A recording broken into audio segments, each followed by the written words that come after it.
I fucking woke up at like 8 a.m. today, and then Mm. I got a drink, came back up, went back to bed, woke up, went back to bed, and fucking woke up at like 8:30. Yep. It has been kind of fucking amazing. Yeah, dude, when you can get those days, it sucks to get sick, right? But going through that period of just rest, oh, it is. Oh my god, nice. I never. Oh my. Never mind. Sorry. Okay.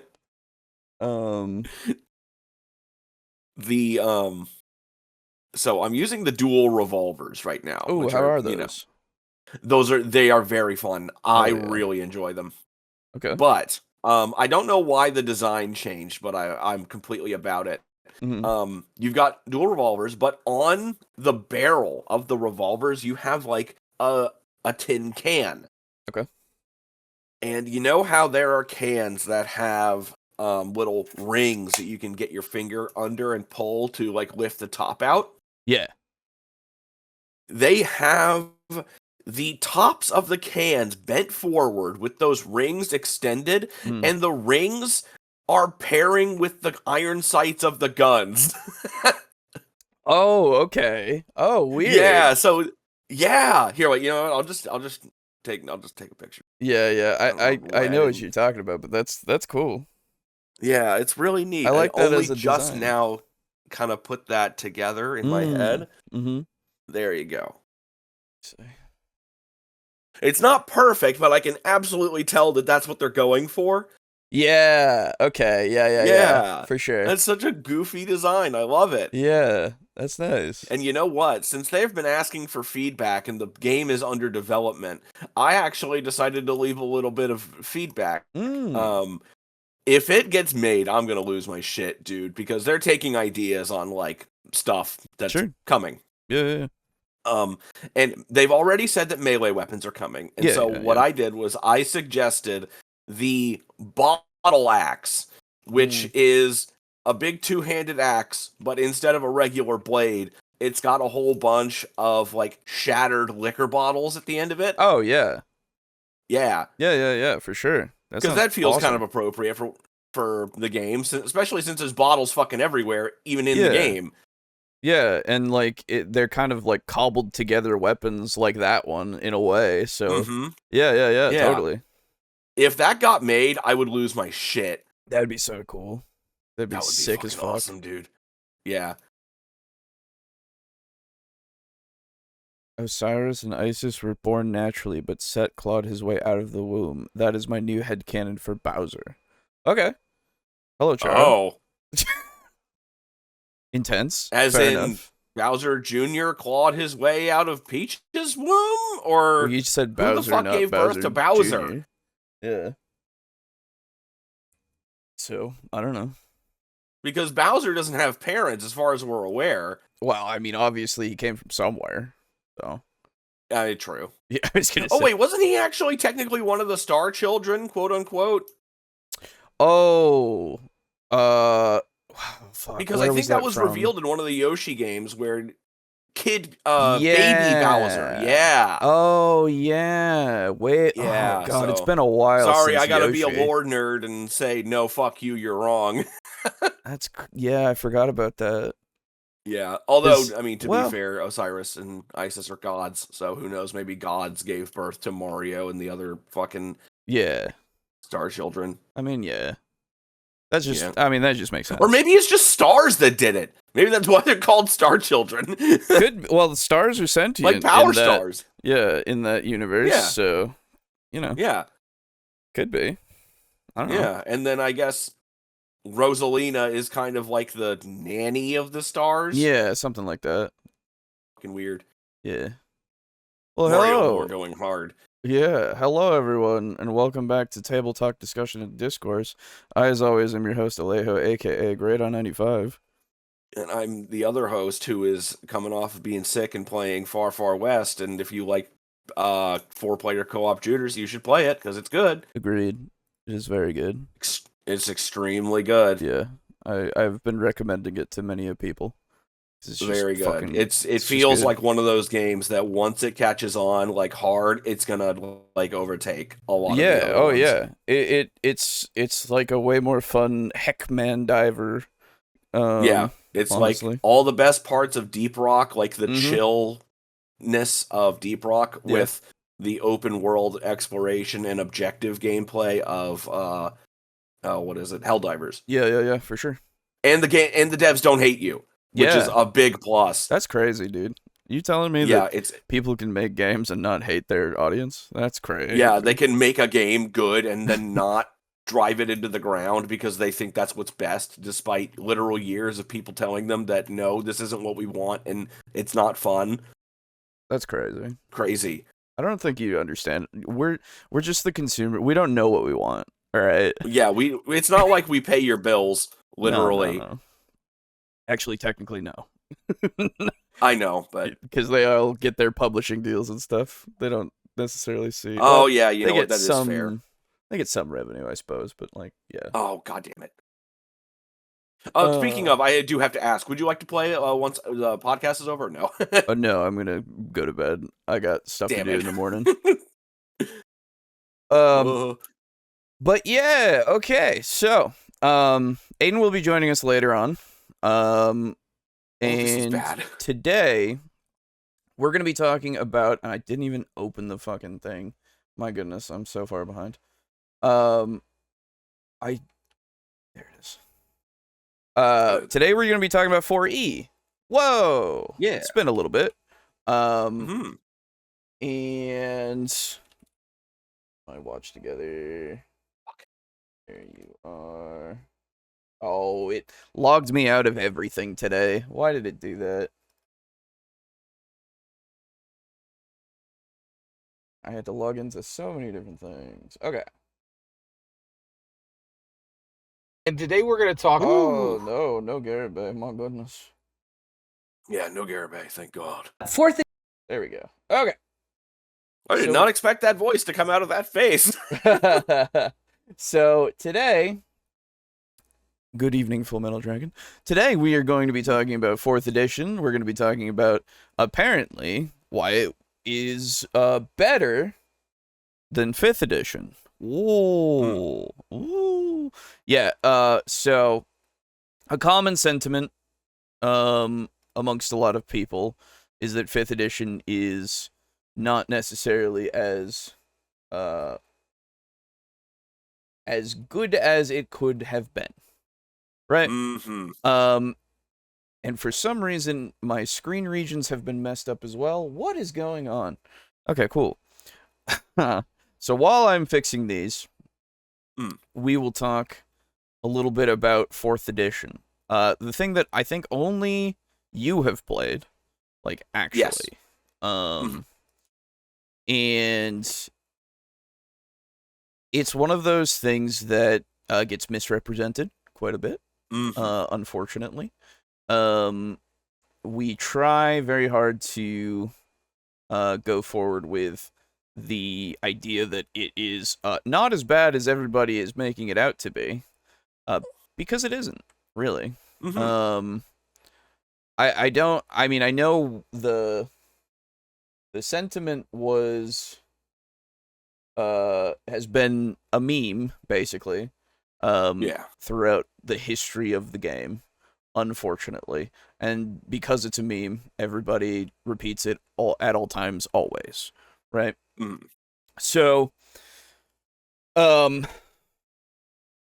it's one of those things that it came up with, or at least the designers of it came up with a lot of very interesting ideas, a lot of ways to make it so that D&D was easier to run and easier to kind of balance. We always talk about how everybody has their powers, basically, but it's really just everybody has the balanced actions so that they all have the same types of actions. That way, nobody feels like a marshal doesn't feel like they're necessarily worse than a spellcaster. While spellcasters still, I would assume, their spells and such, give them the Still advantage. go hard in the end. Yeah, absolutely. The curve is not as bad as it has been. But because you had things like they were all different categories. It was like at will powers, at will powers, and then I think once per encounter powers, and then once per day powers. Obviously, you get more of the ones that you can repeat, kind of ad nauseum. Yeah. But the bigger ones were, your big shit. Like, oh my god, this is my big super ability. We need this right now. I'm going to use it. Exactly. I believe hit dice were also introduced then, right? Am I crazy? That I don't remember. I think that's the case. I will fact check myself. Were hit dice introduced in... obviously, the hit dice... By hit dice, of course, I mean the mechanic of using hit dice to heal and everything, not just hit dice themselves, because we all know hit dice have been around since the beginning. You had a D4, you had a D6, you had a whatever for your health pool. Right? Yeah, I think it was the act of using hit dice as a way to heal. Exactly. Although I think that only applied to rests, now that I'm thinking about it. I think healing spells still had just flat dice numbers, no matter what your hit dice was. I believe so, and I would have to check that as well. I'd have to look into the book to remember that, but I do seem to remember that, because I had to spend a good deal of time looking at, like, abilities and shit. Because I ran a game in 4th edition. Yeah. So I had to know at least a little bit more. Exactly, yeah. Hit dice were used as a measurement of advancement or monster difficulty, but they weren't a player resource for restoring HP or other effects. It comes from Dave. So, until 4E, I should say. There you go. Okay, so yeah, 4E introduced that as the concept. Very cool. Didn't Super Mario Sunshine confirm that Peach was not Bowser Jr.'s mother? Yes. Yes, it did. At the very end. Yeah. He's like, oh. No, she's not actually your mom. It's the weirdest... She's not actually your mom. And he's like, yeah, okay. He's just so awkward about it, Yeah. Yeah, okay, now I want to fight Mario all the time. I want to fight that Mario again. Yeah, that's the one, yeah. I don't understand why he doesn't go like, oh, well, who the hell is my mom? He doesn't give a shit. He doesn't give a shit. It's fine. He's got his papa. He's fine. Yeah. Single dad. That's right. Okay. I'm trying to find, like, an actual spell. Aha. Okay.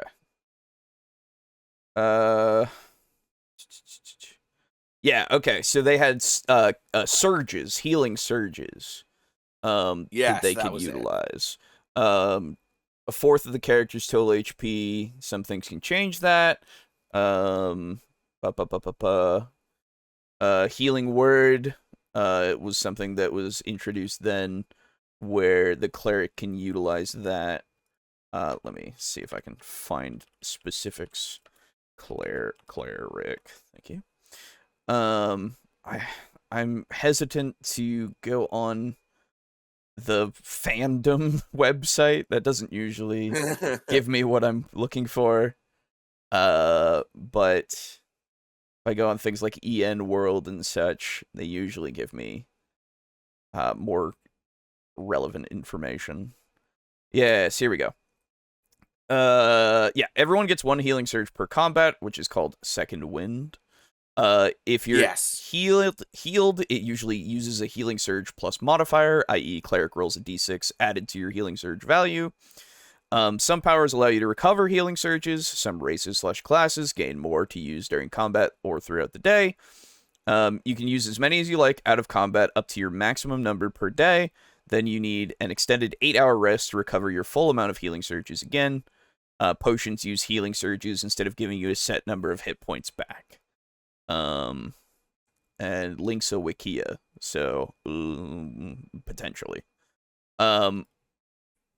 But that's to my understanding. That's how it works. Yes.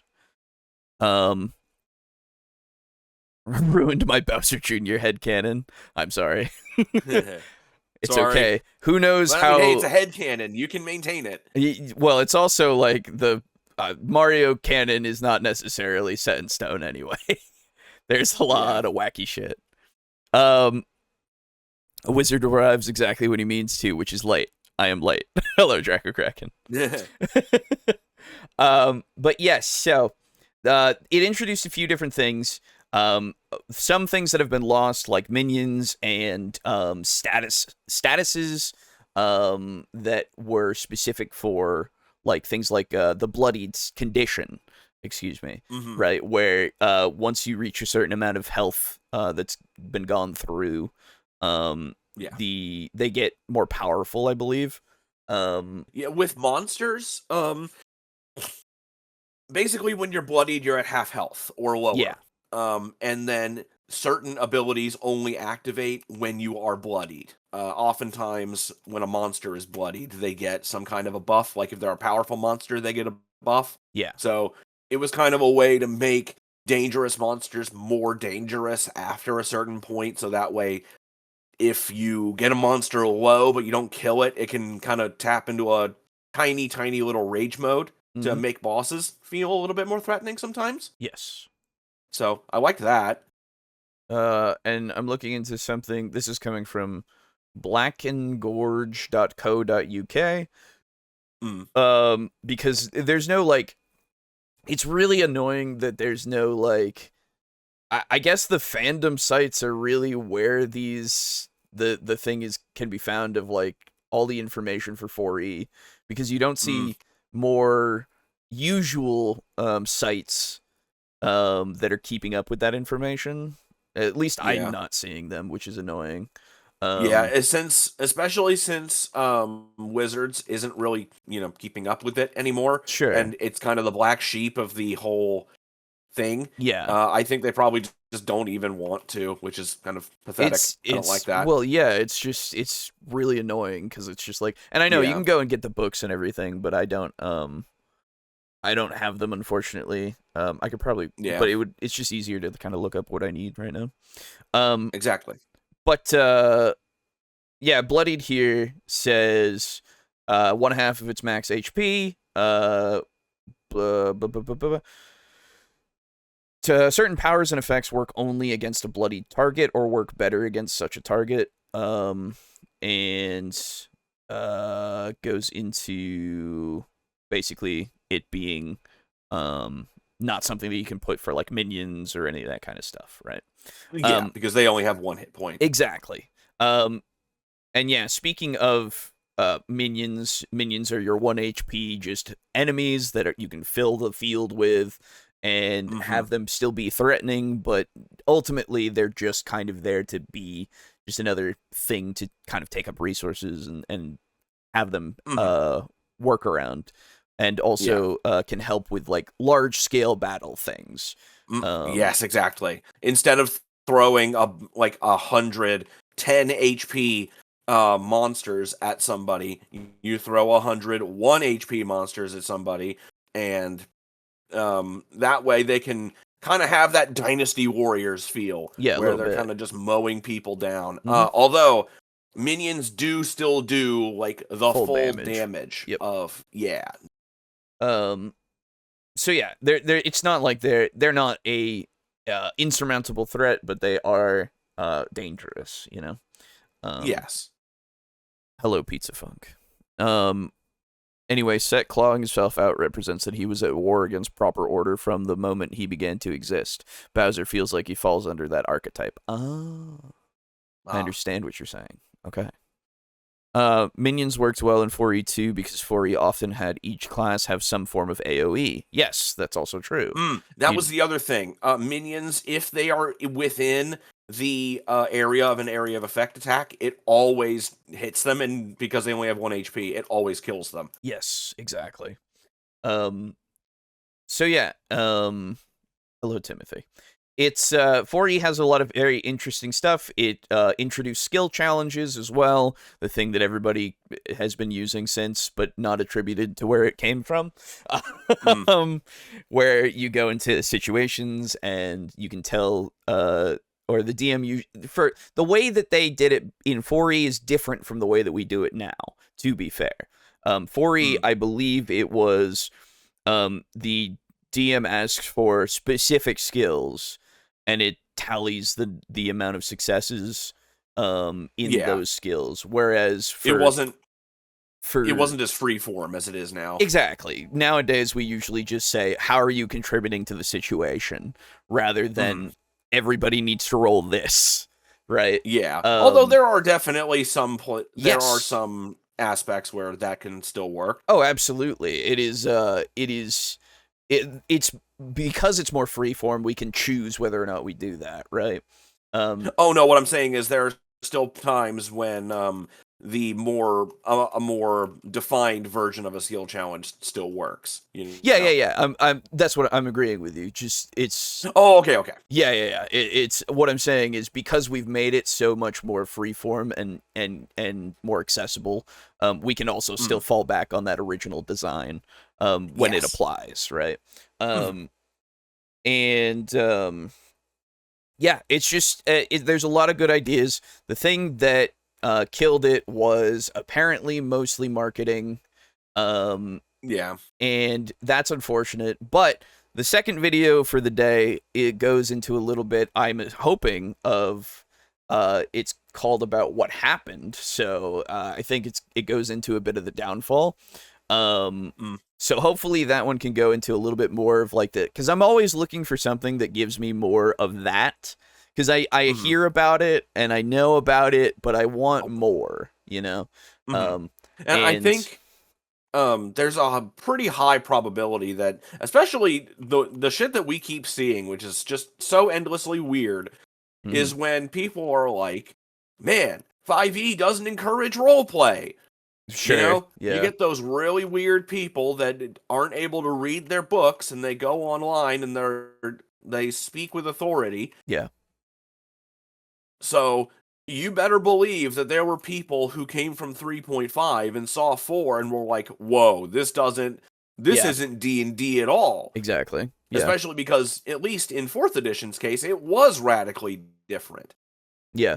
So there were way more people raising way more of a stink because 3.5 was a lot heavier on roleplay than the perceived amount of roleplay that would come out of 4e. Exactly.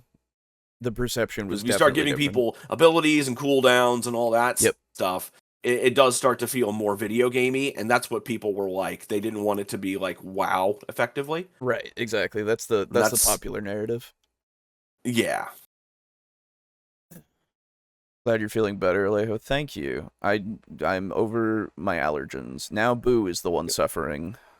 Yes. I'm just at the tail end of a sore throat. I was able to beat it back really fast. Good. I still got some sludge in my throat though, so that's no fun, but I don't have the actual sore throat anymore. I just got sore neck muscles from having to like cough specifically to pull everything up, you know. Yep. I get you. That, and I keep getting fucking early morning shifts, so I can't get good sleep. So that's fucking annoying. Well. Yeah. Oh well. The original skill challenge did cut down on the analysis paralysis. Yeah. Oh, absolutely. That's very true. Yeah. Time skill challenges were a great contribution. Yeah, for sure. It's one of those things. Skill challenges? Yeah. Is that what you said? Yeah. I also remember 4E attempting to go away from standard fantasy classes and races somewhat, which hurt its reception. Yeah. They definitely had more classes that were out of the norm. I don't. The one that I remember was because I tried to play one. Yeah. Was the Warlord. Yes. Which was essentially kind of like a battlefield commander type dude who was like a morale style healer fighter. Yeah. And then they could also do a lot of the stuff that like Battlemaster fighters can do, like maneuvers and shit. That's kind of what Warlord became. Absolutely. Except they removed the healing style stuff. Absolutely. Yeah, so unfortunately, like Boo was saying before, people are kind of set in their ways a bit. And so this new edition did rub everybody the wrong way, unfortunately. Yeah. There is definitely some of that is due to the perceived and kind of enforced idea of like getting miniatures and having to use those with the maps and everything, and like instead of having theater of the mind and all that kind of stuff, like but at the same time, at least for me, I think, well, if you don't want to use them, you haven't been using them for so long, I don't know. And then like I know that it says like squares in the actual player's handbook, but you can like easily say what a square is because you can just kind of figure that shit out on your own. It's not that hard. And they have had squares in there for years. They just called it 5 feet as a square. Like that's been in 3.5 and 3 and 2. Like I'm pretty sure 2. But like it was always there. It was just now that they called it something else, everybody went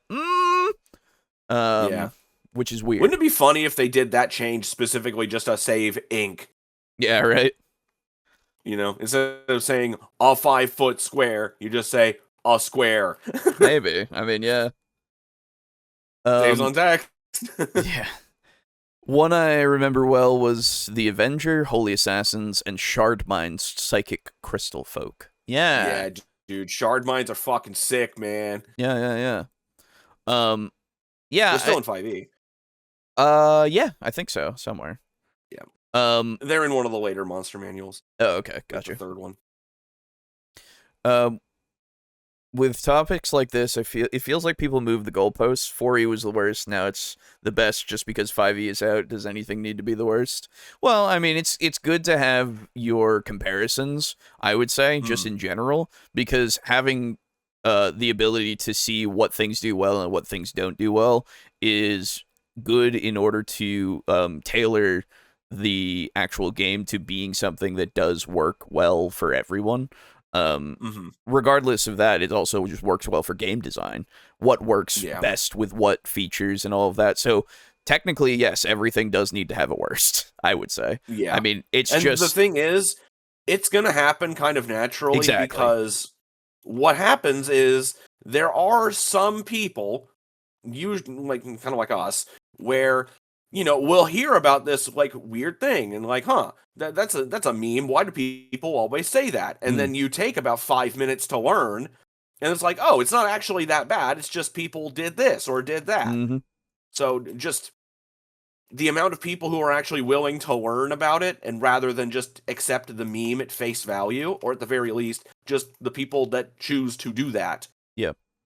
That's usually how things get dug up. And then they're like, hey, this isn't actually that bad. This is kind of cool. Because then you do start inevitably comparing it to what we currently have. And like, why does this not have minions? Why does this not have the Warlord? Why does this not have blank? Yeah.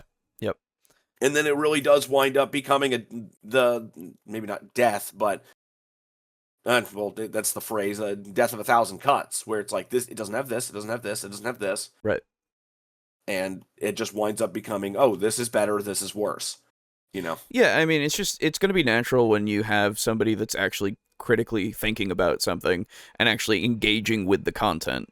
Like, you're going to look at it and see what's going on with it. And, like, regardless of all of, like, just because everybody hated something just doesn't mean that you, like, it just becomes that situation of, well, why?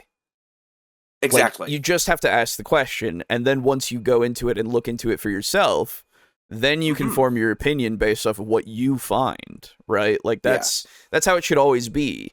It just like, I know that, it's useful to go and find the opinions of all these people and like formulate them a little bit because of them, right? For your own. But at the end of the day, if you don't even engage with the thing, if you don't even look at the thing, do you even really know what it is? Indeed.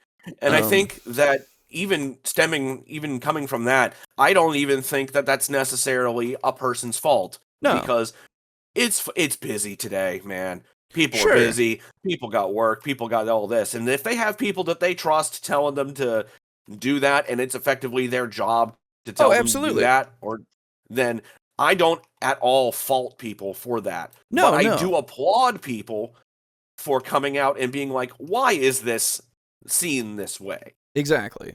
I would never say that taking the advice or the critiques that are from actual quote-unquote professionals is a bad thing. I would never say that, because it's important. Unless it's IGN, then you're stupid. Well, so there's credibility as well. Like, there's a multitude of factors. The conversation is nuanced, right? There's so many things to go over that you can say and you can point to, right? So there are certainly those kinds of things. But I just got done playing Mouse PI for Hire. That's why I said that. Yes, fair enough.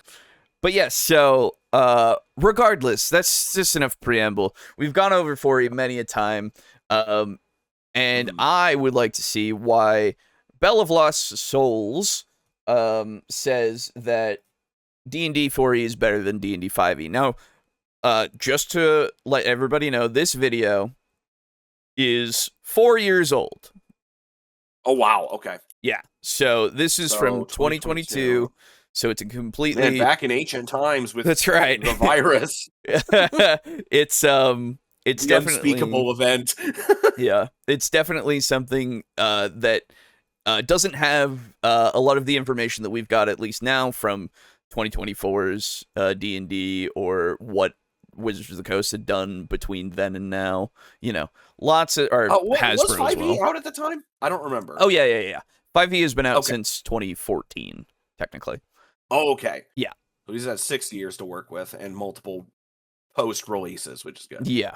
Was 2022 the Orc debacle? Let me check, actually, because we did stuff during that time.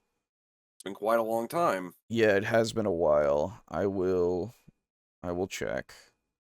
Because I know I can search. Let's see. Orc. There it is. 2023. At least is when we posted our video on it. And I'm pretty sure we did it pretty soon. It might have been end of 2022 into 2023. Might have been somewhere in that period. But yeah. And I mean, who knows? Maybe he'll, if it was part of the video's reason for existing, he'll probably mention it. So. Yeah, potentially. Yeah. So I suppose we'll see. 4E didn't get better. Wizards of the Coast just got worse. True. Haha, that too. True. Feels so inconsistent. Everybody hated 4E, then they didn't, you know? Oh, no, everybody still hates it. That's the thing. The majority still does. That's the thing. People still hate 4E, like, en masse.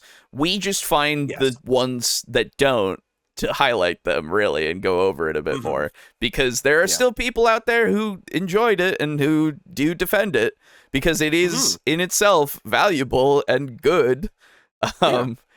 It's just... I mean, hell, it's not gonna. It's like I say it every now and then. Whenever I run my Material World campaign in like 20 fucking years, it's gonna be in 4E. Yeah. Because I know that these guys genuinely want to play it and try it out. Because for sure. It is fun. Yeah. If 5 even ever came out, would people still change their mind, or is it just because they don't like the new thing? It's a fair question, right? Yeah, that is a good question. It's a fair question. We can never really know, is the thing, right? Our hindsight is super 2020, right? But I don't know. I feel like everybody during the time would still hate it. That's the thing. Regardless of if nothing came out after the fact, everyone who was hating it then would be playing 3.5 or 3, you know? Like, or whatever other editions. And then we'd have all these other things coming out potentially, like, but we were always going to get 5, so you know, I don't know. 4E was just too great for the plebeians to truly grok it. Well, okay, put it to you this way. Fucking 3.5 and 5 and all the normal like roleplay heavy D&Ds, that's for fucking book nerds. That's right. 4E was for gamers with a master race. for the real gamers. Capital G gamers. Gamers. Can't handle it. That's right. Early 2020. They read. Their brains are too slow to handle it. Early 2023. My fucking brain is updating every fucking half mil. Thank you. Woo! 2023 was when Wizards of the Coast commenced the OGL fiasco and the Orc license happened. Okay, so early 2023. So this was before that then. I do still love that it wound up getting named fucking Orc. Oh, yeah. Fucking masterstroke, man. Mm-hmm.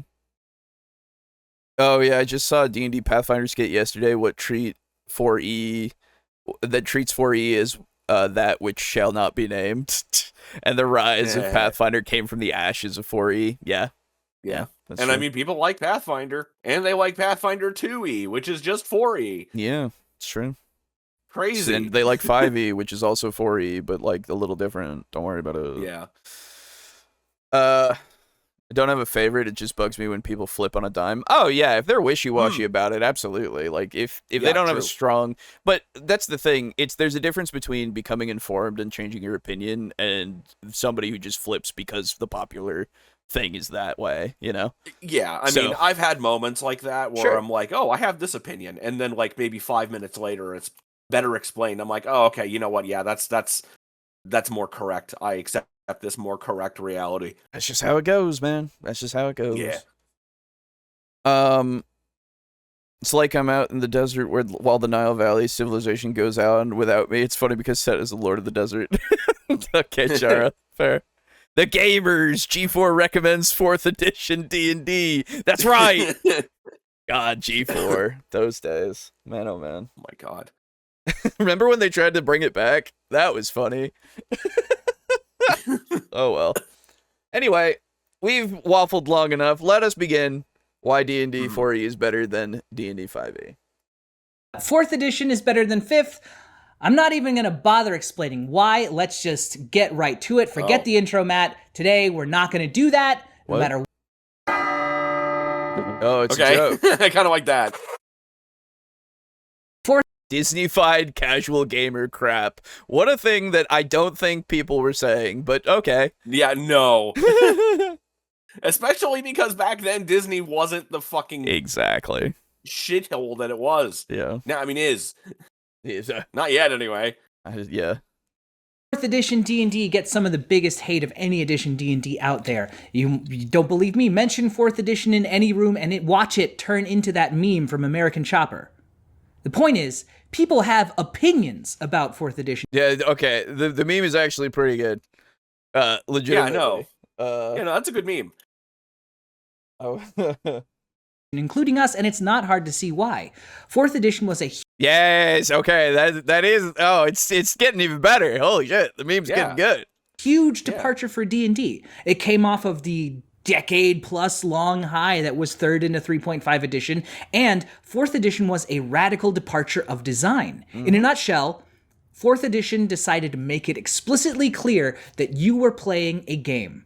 And a lot of people didn't like that. Look back at the forums from those days. Yeah, it's one of those things where that might actually be something that did kind of hurt it, because it is absolutely, I would say that 4E does look more like a game. Sure. That does kind of like make sense in my brain. I don't think that that's any different than what I think about any other edition, really, but 4E's like presentation is very much more of a game to me. Yes, absolutely. And to me that doesn't really matter, but I can see how that would get to particular people. Yeah.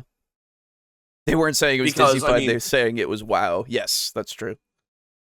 Oh, fucking, we all know that Garibay would not stand for that, because we all know that D&D is more than a game. True, exactly. It is so much more. Yeah, for sure. It is spiritual nirvana. That's right. And ascension. That's right.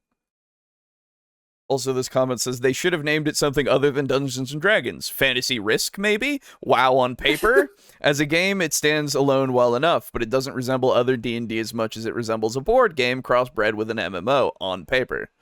See, but again, it's one of those things of like, how do you get to that idea when you can specifically still do the roleplay stuff? Do you really need it to not say, like, do you need the powers, quote unquote, and all of that, not to say that they're powers and all of that, just to accept that it's still role playing? It's just a fucking ability that you can do, a spell-like ability. A spell-like ability, Yeah, that's the thing. Wasn't that still in 3.5, or was that 5? Oh yeah, it was in 3.5. Okay. And they fucking changed it back in 5e. Mm-hmm. They changed it back to spell-like ability. Well, yeah, they call them all abilities regardless, and then they have spell-like abilities and all this kind of stuff, because that was the thing that everybody was familiar with. And again, 10 years between the editions, okay? And then it's like, hey, let's make it this way, Let's try something different. Let's try something new. Exactly. And like, I don't know, man. That's a long time. I feel like if you're there, you're going, oh, okay.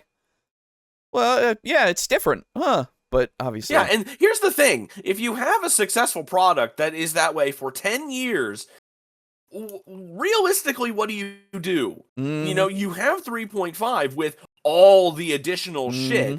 Do you just make 3.5 again in 4?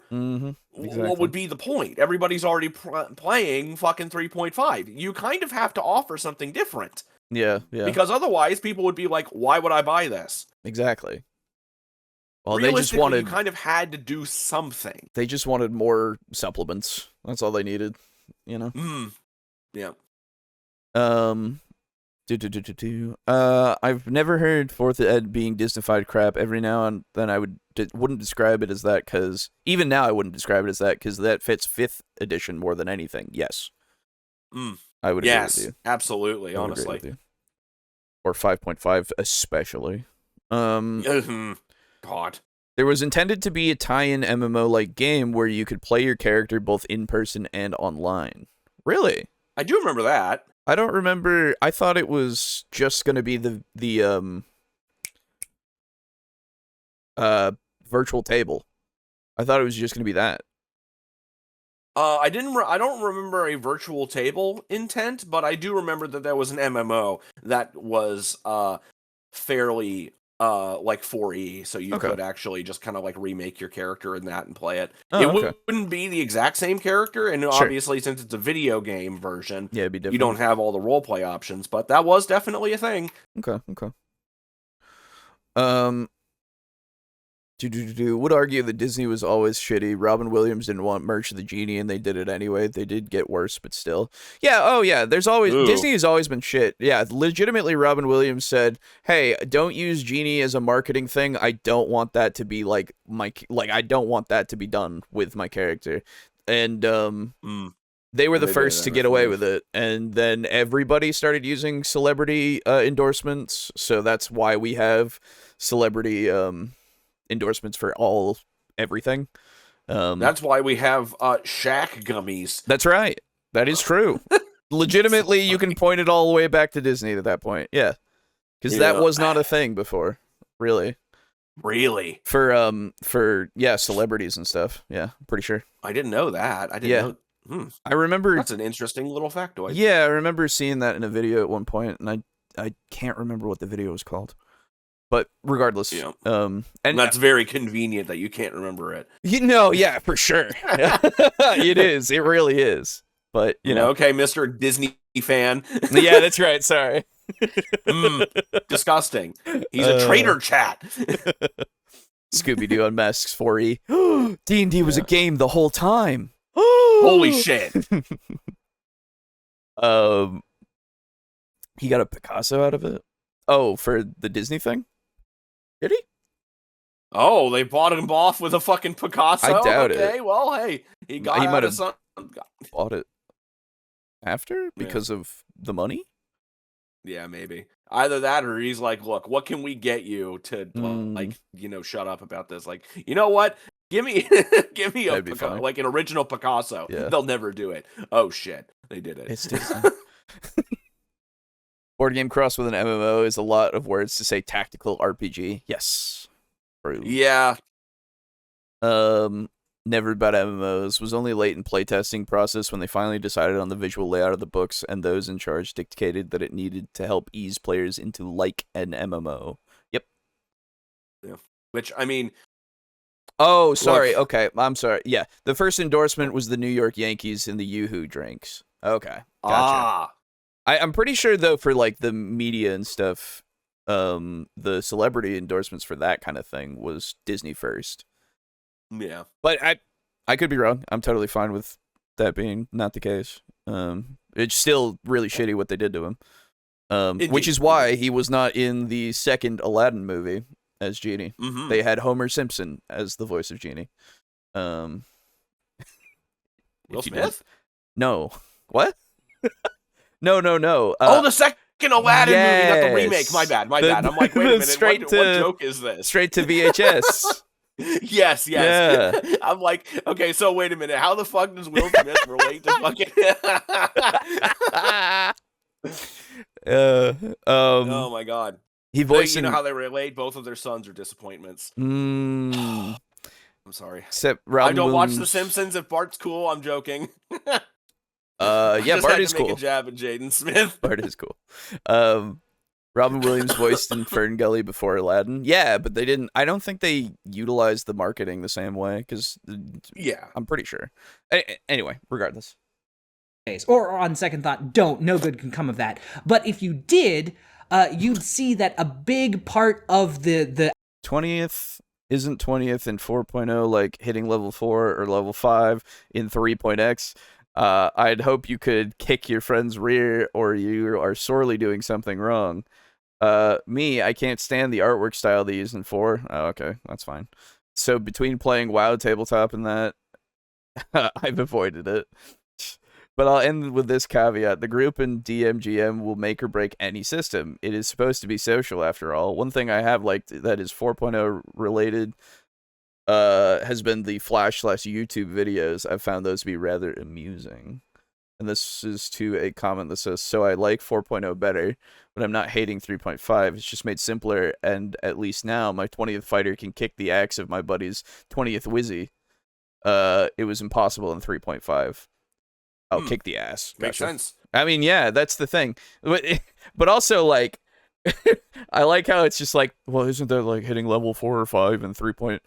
No, absolutely not. Are you fucking kidding me? Get out of here. Absolutely not. You're an idiot. It's crazy. What are you talking about? outcry against 4th edition was how it felt Disneyfied. People would say it felt like playing in a theme park version of D&D, or that D&D had become an MMO, and it was World of Warcraft, but on your tabletop. The point is, 4th edition did something different. The rules stepped away from the idea of trying to simulate a world to trying to make a game, which is why they got rid of so many, like, 3rd edition tropes, like diagonal movement is 1.5 squares, and they just turned it into Cube World. Everything operates on a grid. The game... Funny that you said Cube World and then put Minecraft. I get what you mean, yeah, but it's just funny because Cube World fucking sucks. Yeah, no, it is. It wouldn't it be funny if he did that and did Terraria instead? Oh, that would be so good, actually. That'd be great. That would be very funny.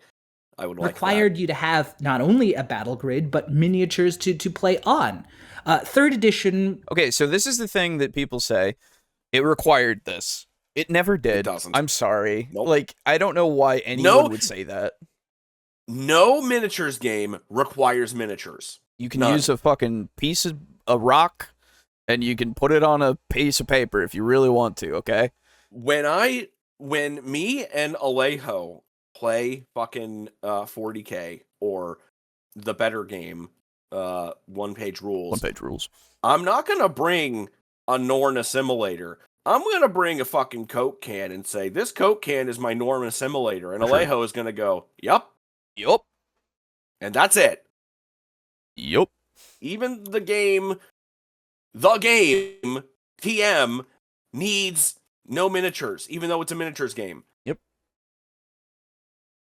But it's one of those things where I just find it fascinating that in these games where we're supposed to use our imagination quite a lot, that people still fall into this thing of, you absolutely need this. It's like, no. It's fine. Like, I get what it's written to sound like. Yeah, you need a thing. No, you don't. I'm sorry. Yeah. You just don't. Yeah. I recommend using the rock. Easy to throw at the DM when your character dies. Indeed.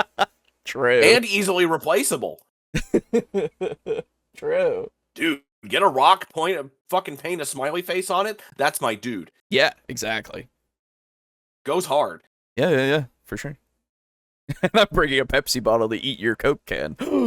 Oh, disgusting. Oh, well, you know what? If the Pepsi drinks the Coke, it'll taste better. Never mind, that'll be better. Oh. Because then God. Coke will be in the Pepsi bottle. Or can, whatever. Kind of also required a grid and miniatures. They just weren't as explicit about it. But 4th edition was. 4th edition... Oh, okay. So this is the thing. He's also saying that 3.5 also kind of required it. And again, I would say, no. First off, no, it didn't. For all the reasons that I've stated for probably every fucking anything that has to do with anything. You don't need that right now with the miniatures and stuff. But 4th edition did make it more obvious that they wanted you to buy them. Yes. Yes.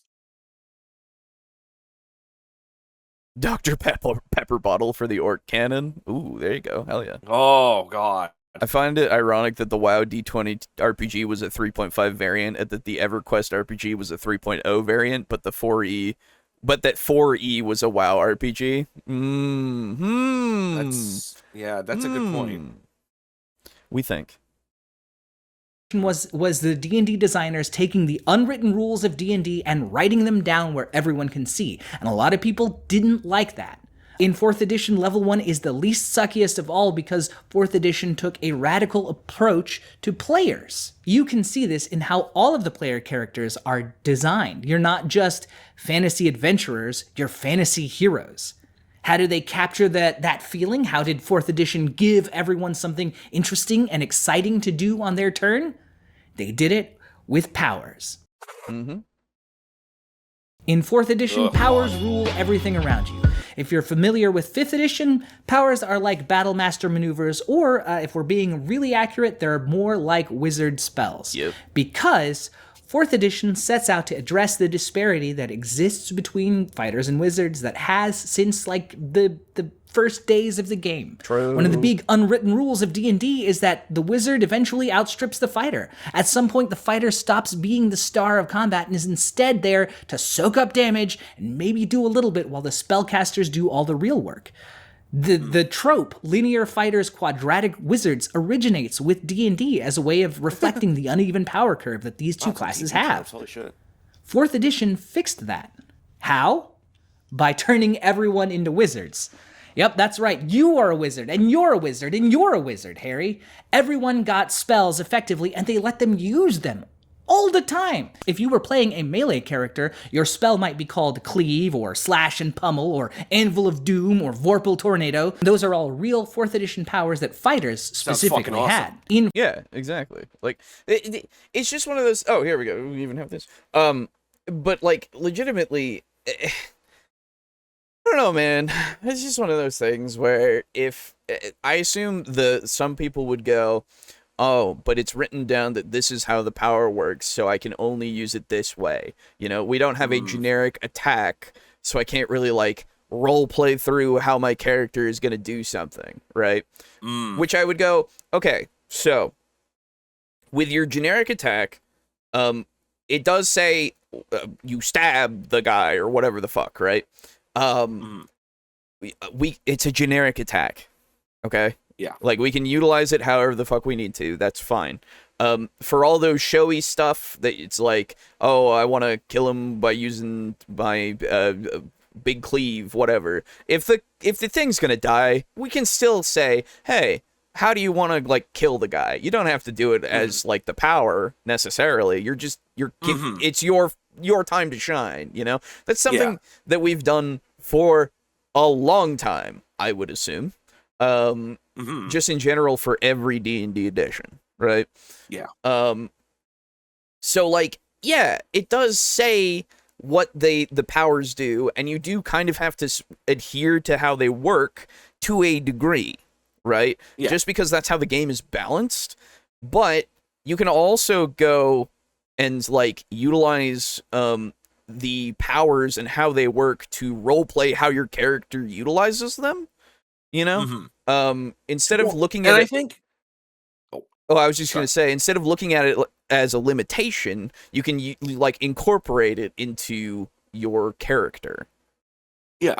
And if you have like, let's say you have a fighter and you want to disarm somebody, but there's a power that lets you disarm somebody and you don't have it. Yeah. Well, just because you don't have the power doesn't mean you couldn't also disarm them if you work with your DM. Yeah. Because, like, hey, I don't really have this power, but I would really like to try to disarm this guy. Could we do something like that? Sure. Give me an attack roll to make sure you hit, and then give me, like, a dexterity check. Exactly. To see if you do it. So, technically, it's harder. It requires 2 successes to do it, but since you're not using the power, that balances out. You don't have the power, so you're not specialized in it, but you can still do it. And I would imagine... And again, that's another thing where it's the table's fault. If they're not even trying to go to that point, then it's not the game's fault. Now, granted, they probably... I don't know if they worded it that way in the text, and if they didn't, they should have. But still, that's something that thinking human beings can figure out on their own. Well, so this is the thing, man. If the game itself has the like any ruling in it of like how to do something, you can extrapolate from that, you know? So I'm looking for disarming, okay?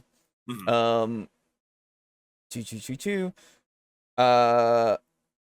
immediately in enworld.org on one of their threads, I'm seeing somebody asks how disarm is done. Because the DM is literally asking, how are my PCs going to get my ogre's nasty flail away from him? Trying to figure out a way to give the players more to do, or the ability to do more in a combat, right? And then here, let's see. So there are no disarms unless you have a power that explicitly states the target is disarmed. I'm sorry. These are some popular ways that people have said to do it. No disarms unless you have a power that explicitly states the target is disarmed. You reduce the target to 0 HP to disarm him. You require an action point, or you dominate someone, I assume with a spell. Yeah. But the person before that says, sounds like an improvised strength attack versus reflex or an athletics check versus a hard DC. Add an arbitrary modifier depending on role playing, and you are good to go.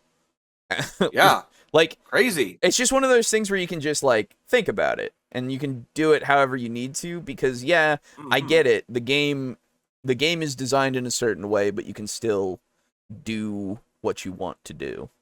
Because it's D&D at the end of the day, right? It is really funny to me how so often in D&D and role-playing games, so many players are like, okay, how can I kind of skirt around this, this kind of, and not like a ruling or like not cheating, obviously, sure. but how can I maneuver my way through this tough situation? And as soon as they see something written in text, they're like, well, okay, I can't do that at all. There's this is a brick wall that is impossible to go over, go around, or go under. Exactly. All thinking just stops as soon as it's written in text. Yeah, exactly. It is what it is, at the end of the day. It's really funny. I don't know why it just forces people to think in a certain way. And that's the only way. Now, I would like to see, and I've got a PDF of D&D 4E's Player's Handbook. So obviously you bought that. Yeah, I absolutely bought that, except I didn't because it's a free resource that's out there that I can utilize. So. Oh, okay. Then I'm sure they bought it. Yeah. Oh, yeah. They definitely bought it. Yeah. Yeah. Anyway, go on. I'm trying to see if there's a good if there's a good little word choice that has been used that you can say, oh, we can just point to that like we usually do, in the sense of like, you play the game however you want to. Mm-hmm. You know, however it Well, it's probably in the very first paragraph, like it always is. Usually. Well,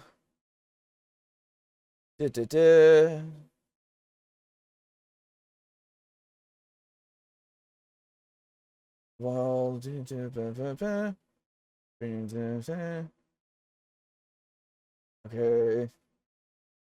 DM is the person who does the thing.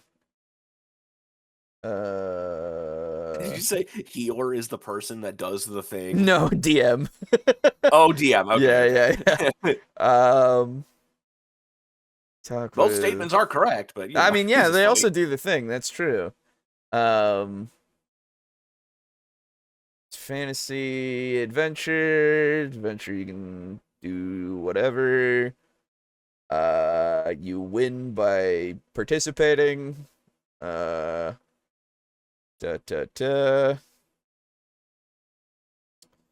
So, what's interesting is that it gives you a bunch of like explanation on what a role-playing game is and like how you utilize D&D. I guess what I would point to is while the D&D game uses dice and miniatures, I like that, so they are really pushing that. Yeah. The action takes place in your imagination. There you have the freedom to create anything you can imagine with an unlimited special effects budget and the technology to make anything happen. And then, like, it's just one of those kinds of things, as well as, However, role-playing games such as D&D provides form and structure with robust gameplay and endless possibilities. I'm not seeing anything that's, like, specifically saying what I'm looking for, of like, oh, well, if you don't like this, just do the thing. Which is that is interesting, actually. Yeah. I'm not sure. I would have to, like, actually read through this just to see if I can find something. It might be in the DMG as well, you know? Because usually the DMG is pretty good about that as well. So, yeah. I don't know. I would say the only thing that I can really kind of point to is a kind of a annoyance is that miniatures thing, right? Yeah, because everybody is like, yeah, whoa, they're saying that I need them, and it's like, well, no, but at the same time I understand why they're doing it, because they want to sell you the miniatures that they made and all that shit. Because they do need to make money, right? And like, it's never fun when somebody wants to make money because they need your money. Yeah, but, exactly. As much as I don't like it, I understand it as a business, right?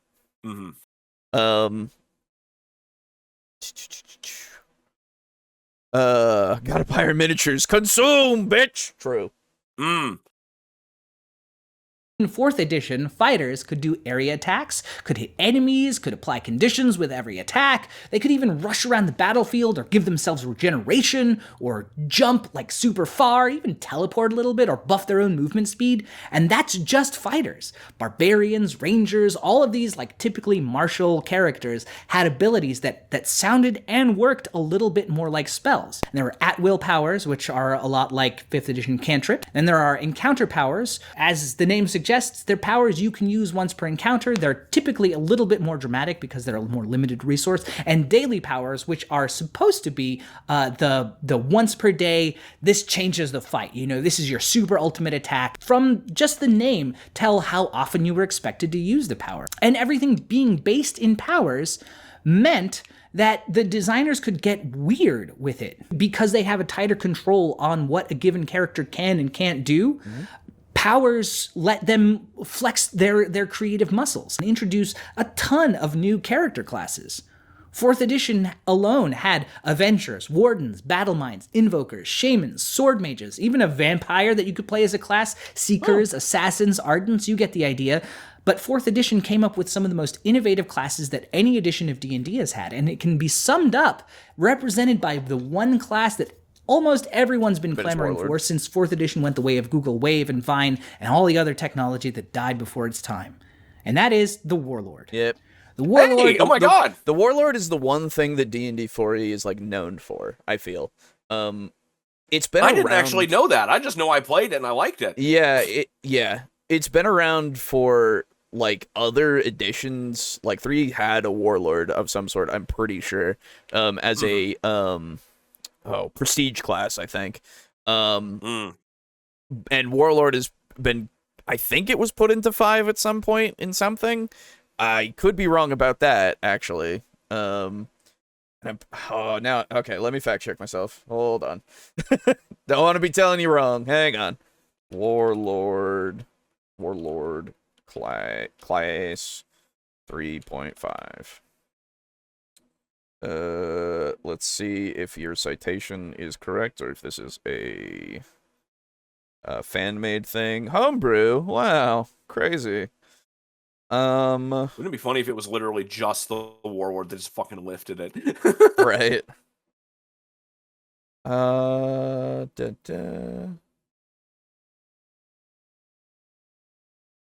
So this, it's saying Warlord in the EN world, but I just want to see it. Can I just see it? No. I don't think the Warlord should exist as a class. Can I see it? No. Yeah. Oh, okay. So it's probably the Marshal is the closest in the miniatures handbook for 3.5. Okay. Yeah, okay. That's fair enough. Okay, then I'm wrong about that. Let's see about 5 because I thought that there was something, but this could also just be a homebrew kind of thing. Yeah, that's homebrew. All right. Well, I'm totally fucking wrong. Okay. There you go. So yeah, he was totally fucking wrong. All I remember though is that people talked about their warlords in 4E. Like that's always the thing that I've heard a couple of times here and there, and it's just like that seems to be the one thing that people remember of like classes and stuff. And I'm like, okay, it's funny. It's funny how that was what I chose. Yeah. 5e has a homebrew. Like, okay. Like I chose it just because I thought it sounded cool. I didn't like. I wasn't constantly like bringing it up because I'm like, oh, that's the 4E. No, thing. no, like, of course. No, that's just what I played. Yeah. I get you. It's the one class Wizards of the Coast has refused to acknowledge in 5e. Okay, gotcha. Yeah, sucks. Was a less fighty fighter the Marshal or the Warlord? 4E secretly released with brain worms that got into players' brains to make 4E only playable raw and without imagination. and then Chara says, actually, it's intellect devourers. Oh, nice. God. Very good. But yes, that seems to be what, I don't know what it is, but yeah, it seems like something happened, and I don't get it. Yeah. Something happens to people when they read text. Sometimes. It's crazy. But yeah, it's just one of those things that 4E, I think Warlord was one of the main classes in the player's handbook as well, which is probably it was one of the first new classes. Okay, so that's probably also why it's pretty much known for it, because it was base one of the classes, right? Because everybody knows all the base ones. Yeah. Is a D&D legend. It was a class that healed other people in the party but used no magic. You just picked someone up, gave them a cool manly like warrior arm clasp and said, now get back in there. And they'd do it. They'd heal. Or you could give them an extra attack on your turn, or you could protect your allies, or you could shift your whole party around in combat. Warlords were a brand new paradigm for what a character could be like in D&D. The game was full of classes like this, and each one had a different role in the party. And that's another unwritten rule of D&D. You have frontline fighters, squishy spellcasters, and in general, the one protects the others. Of course, that wasn't always the case. I think as it shook out in 4th edition, the only thing that really mattered, just like in 5th, is how often can you hit and how hard can you hit while doing it. How many attacks I mean, that's just D&D in general, right? Like, because that's the name of the game, you know? When you're in a combat, you want to kill the thing fast. How do you do that, you know? Yeah. Oh, you can find a few Warlord variants in other 5e products, but even most of them give it a different name. Yeah. That's why I thought that it was in other things, because I remember a lot of other classes and stuff that could do things like that. Like, I'm thinking, what is it? Mastermind Rogue. The subclass for them, they can use, like, help action from a distance, and, like, their whole thing is, like, helping control the battlefield a little bit. So, like... It's just one of those things where you had stuff like that. Yeah. The PHB had Warlord, but left out Druid, Bard, and Barbarian. Yeah. Yes, that was another big thing, that they just omitted some of the, like, classic classes. Right. Which... Very strange decision. It's weird and definitely didn't help with the reception, right? But, I don't know, man. I think it'd be one of those things of, like... We just try what we got. Yeah. Making, right? Like, that's been the secret to D&D no matter the edition. The point is that... True. Also, gotta sell PHB 2 and PHB 3. That's true. True. They tried acknowledging, like, these different play styles and giving people options to do. Like, it was fun, and you did more than just heal your party when you were playing a healer. You might heal someone and move them, or, like, heal someone and then give them an extra attack or something like that. Okay. Yeah, here I'm interested to see what he's gonna say in contrast to that, because but powers can't do anything outside of combat thing is something that I don't fundamentally understand as, like, an argument, because I'm just like, dude, it's just your abilities, it's your spells, it's all that. You telling me that you can't just use that outside of combat, like, in your brain? Like, you know what an encounter means, right? An encounter is anything. So, like, your encounter powers, you could use once per encounter. Well, we're in a new social encounter, quote unquote. Whoa. Like, I don't know, man. Outside of combat, 4th edition made some big innovations too. And again, it all comes down to the idea that you are playing a game and it should be fun to play it. I'm talking about skill challenges. Skill challenges are something that everyone who ever played 4th edition even once remembers. These are one of the few times that Wizards of the Coast tried to give more than just cursory mechanics to accomplishing things with your skills. True. Finally, you have a way to do something more than just roll a d20 and see if number high. Skill challenges are pretty simple. Get X number of successes, usually 3 to 12, before you get 3 failures. Every player at the table can participate, and they all have their own skills that they can bring to the table. If you read through some of the better 4th edition adventures, you'll find that the designers gave different skills, different uses for different skills for the skill challenges. So, like, in a chase, you might use athletics to vault over a toppled fruit cart to catch up to your prey. You might use perception to see where they're going. You might use insight to try and figure out where they're headed next so you can cut them off. Whatever you were trying to do, like, you got to use your skill, you got to roll it, and if you succeeded, you contributed to the overall goal. It was a way to get everyone at the table involved instead of the usual chorus of, oh, me, I also have Arcana. I want to make an Arcana check. I want to make an Arcana check. I want to make a search check. I want to make an insight check. But yeah, that's really the biggest part, I think, about it that I really, really enjoy, is that everybody, like, and that's kind of what we do naturally now, but everybody in a situation just contributes whatever they can think of that they could utilize, right? And, like, nowadays we can just kind of do that naturally with just how these things work. And back then you could probably do it as well. It's just one of those things of, like, my character is built to be this way, and I know what I'm good at. So if I can contribute to whatever situation with my specialty, then fucking I'm going to do that. I want to do that. And making it so that you need a number of successes and all that kind of thing really does help with that whole, like, well, we're a team and we're trying to fucking do this together. And yeah, little rogue man You can use your perception because you're really all about fucking making sure the place is well scouted. So you look ahead, and big old fighter. You can use your athletics to keep up. And then fucking wizard. What are your skills? Let me think. Hold on. Yeah, right. Like fucking. What did you take? You got so much available. It's like wizard. Yeah. Do whatever you do. Wizard, be a wizard. Go. Like, Yeah. I don't know. Fucking warlord, use your insight so that you can see like the what path he might take for ahead, in the sense of like if we're closing in, is he gonna be skittish and all that, or is he gonna turn and fight, like all that? I don't know, man. Something like that, you know? Yeah. Oh yeah, and also to Full Metal Dragon's point, Paizo did adopt not having the classics with Pathfinder 2e for their players, and nobody complained. You know, it's a different game, though. You know. So is it are D&D players just bitches? Is that it? Well, I don't know.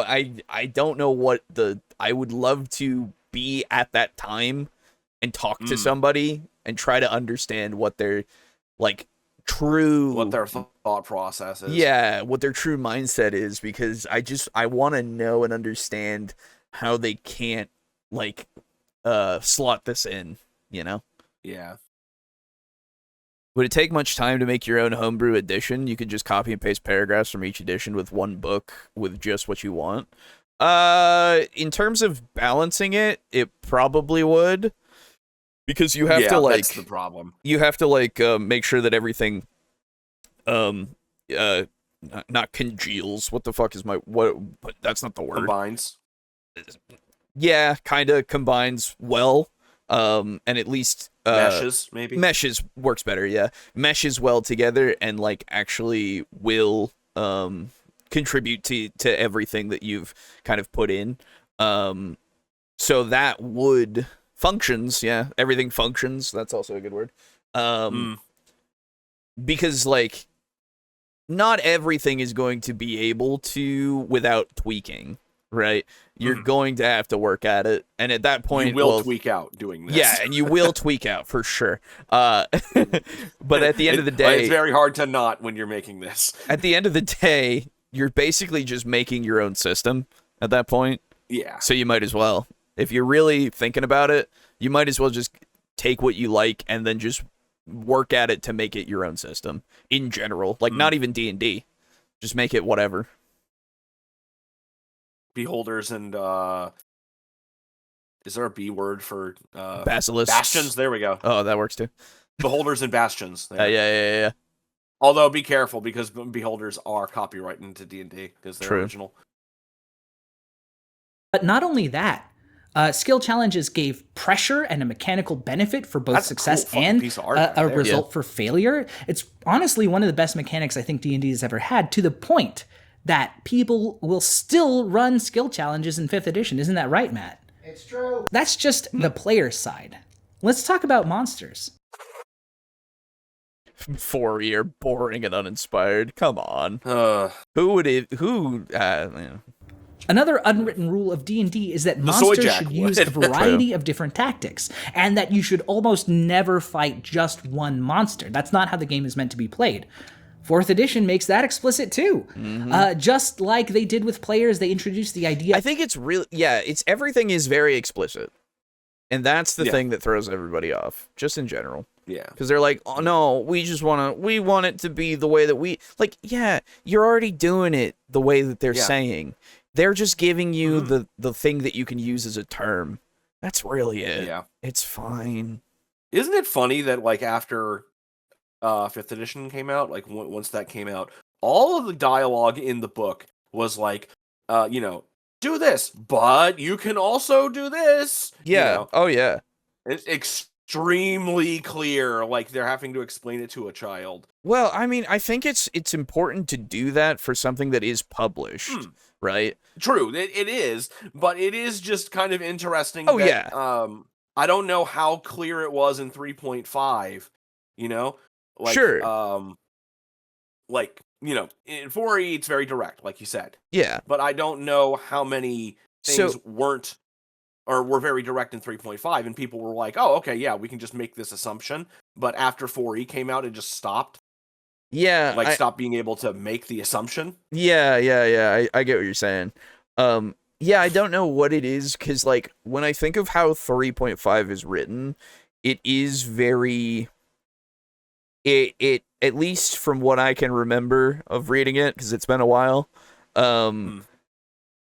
it seems very self-explanatory to me of like how things function, and that these tables and stuff are there.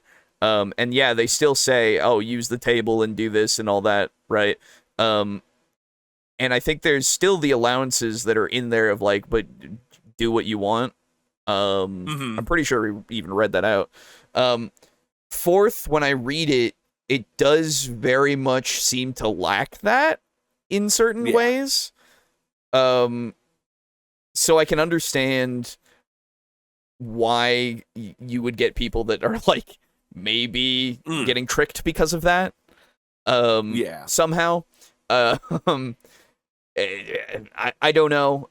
It does seem like it's way more quote unquote by the book, if you will, right, in the way that it's written. And then they went back to having a little bit more vagueness because that's useful in certain circumstances, right? I don't know. It's hard for me to understand how people don't read the things and utilize them as they need to regardless, just because that's just something that you would, or at least I would naturally come to the conclusion of because of the way that the games work, you know? Because having started at 3.5 myself, if I had been given 4, I would have already had the idea of how D&D works. Yeah. You know, and then I would just use that and just put the rule set now that I'm using into that framework. And it's like, I don't know why we can't just do that, you know? Yeah, it's weird. It just, I try very hard. Beasts and Bastions, very good, yes. Yeah. Meatballs and moon pies. Hell yeah, dude. Paizo even a step further by using the OGL debacle to create the Orc license and resell their 2e books in a remastered guise, and their fans still didn't complain. Also true. Nice. Yeah, they have all those remastered books. That is true. Yeah, honestly, because a lot of people were jumping ship from D&D after that, so they're like, hey, they got new books. Yeah. New same books. I don't know what the difference is, honestly. I would have to look into that. Yeah. I didn't watch Brogan's videos. I apologize. We don't watch any of our own shit. That's not true. Every now and then I watch a Brogan video when it comes up, and I'm like, oh. Fucking weird. I watched his thing on Vampire because I was like, oh, hey, he's talking about that thing that I like. Oh. What did he say? Did he give it a good review? Or Yeah, that's good. No, he actually hated it. Yeah, he hated every bit of it. Yeah. He actually said that he loathes playing it every day. Oh, God. Yeah. He plays every day? Well, honestly, I understand. Well, you know what I mean. Every day that we play it. I mean, come on. Yes. Don't fact check me on that. Yeah. Don't send hilarious, angry messages to him and lead him back to us and tell him that, hey, we said to go troll him. Don't do that. Don't do that, actually. Don't do that. Of monster rolls for every monster in the game. There's artillery, which do damage at range, brutes, which hit hard and have a lot of hit points, controllers, which, just like controller players, do all the status effect and all the AoE damage, lurkers, which typically rely on stealth and high damage against a single target, skirmishers, which are very mobile combatants and can be very annoying and hard to hit, and soldiers who have high AC and high defenses. On top of that, though, you have 3 other AC is defenses, but, you know. I think Did they not do armor differently, or am I crazy? No, it was still just regular AC. It wasn't THAC0. Okay. Okay. Yeah. Well, no, I'm not thinking THAC0. I'm thinking like damage resistance. Oh, I don't believe so. I think damage resistance was still its own thing. Okay. You Okay. had AC and damage res. Gotcha. Maybe then what he's talking about is Maybe like he meant abilities. HP and Yeah. he may have meant HP in defense. Yeah. Categories of monsters: minions, elites, and solos. And that's just the start. Like, that's just the general rules. Monsters in 4th edition were great. They were so creative. They had a ton of variety to them. I mean, look at just like goblins. There's goblin cutters, goblin snipers, goblin blackblades, goblin cutthroats, goblin warriors, goblin beast riders, sharpshooters, hexers, hex hurlers, skull cleavers, underbosses. All of these different kinds of goblins have like a different role and a different place. It is one of those things where you see all these things now specifically named, okay? And the great thing that 4E did was made a very easy to understand commonality and a language that you can now like speak to people with, you know? Like, yes, as a DM, you can then ask other people about their, like, how they use their conditions, how they use, like, different role types, like, and you can go, like, I have a bunch of goblin, like, lurkers, you know, one's like this, one's like that, you know, like, and people can understand and adopt what those words mean. Like, it just makes it so that it's easier for everybody to identify things. I don't know. I never see, like, if people really were saying that things were boring and, like, samey, I have no idea how they could think that, ever. Yeah. That could be a straw man that is being put up, don't get me wrong, because, like, I don't know if anybody really thinks that, or did at the time. I would have to do research, but, regardless, the monster, like, actual monster stuff, I think is one of those things that people liked. I mean, I would assume. If I remember right, I think an issue with it was that it kind of felt like, at least in the monster book, I think it wasn't really done justice. Okay. A lot of times, because right now he's not showing a monster book. He's showing a website with just like a list of all the different things that they released over the whole game's lifetime. But in the first monster manual, when it first came out, it was kind of just goblin and then maybe goblin archer or goblin brute. Sure.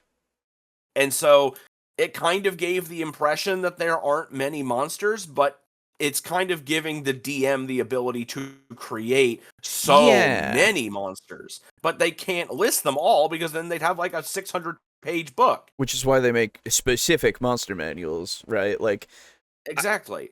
And it's one of those things where I guess if the issue is they don't want to have to create every single monster that way, maybe I could see something there, right? But at the same time, is it really... You're a DM and you're running a game that's kind of part of the deal. Well, I'm not even thinking that. I'm just saying, are you not already doing that? Oh, yeah. Like, it doesn't matter, like, what they quote-unquote signed up for. If you are legitimately just DMing or running anything, aren't you already making monsters that way? This is just giving you the templates, basically. Yeah. That you can then tweak. So it's just like, I don't know. It just seems like it's one of the easier things, right?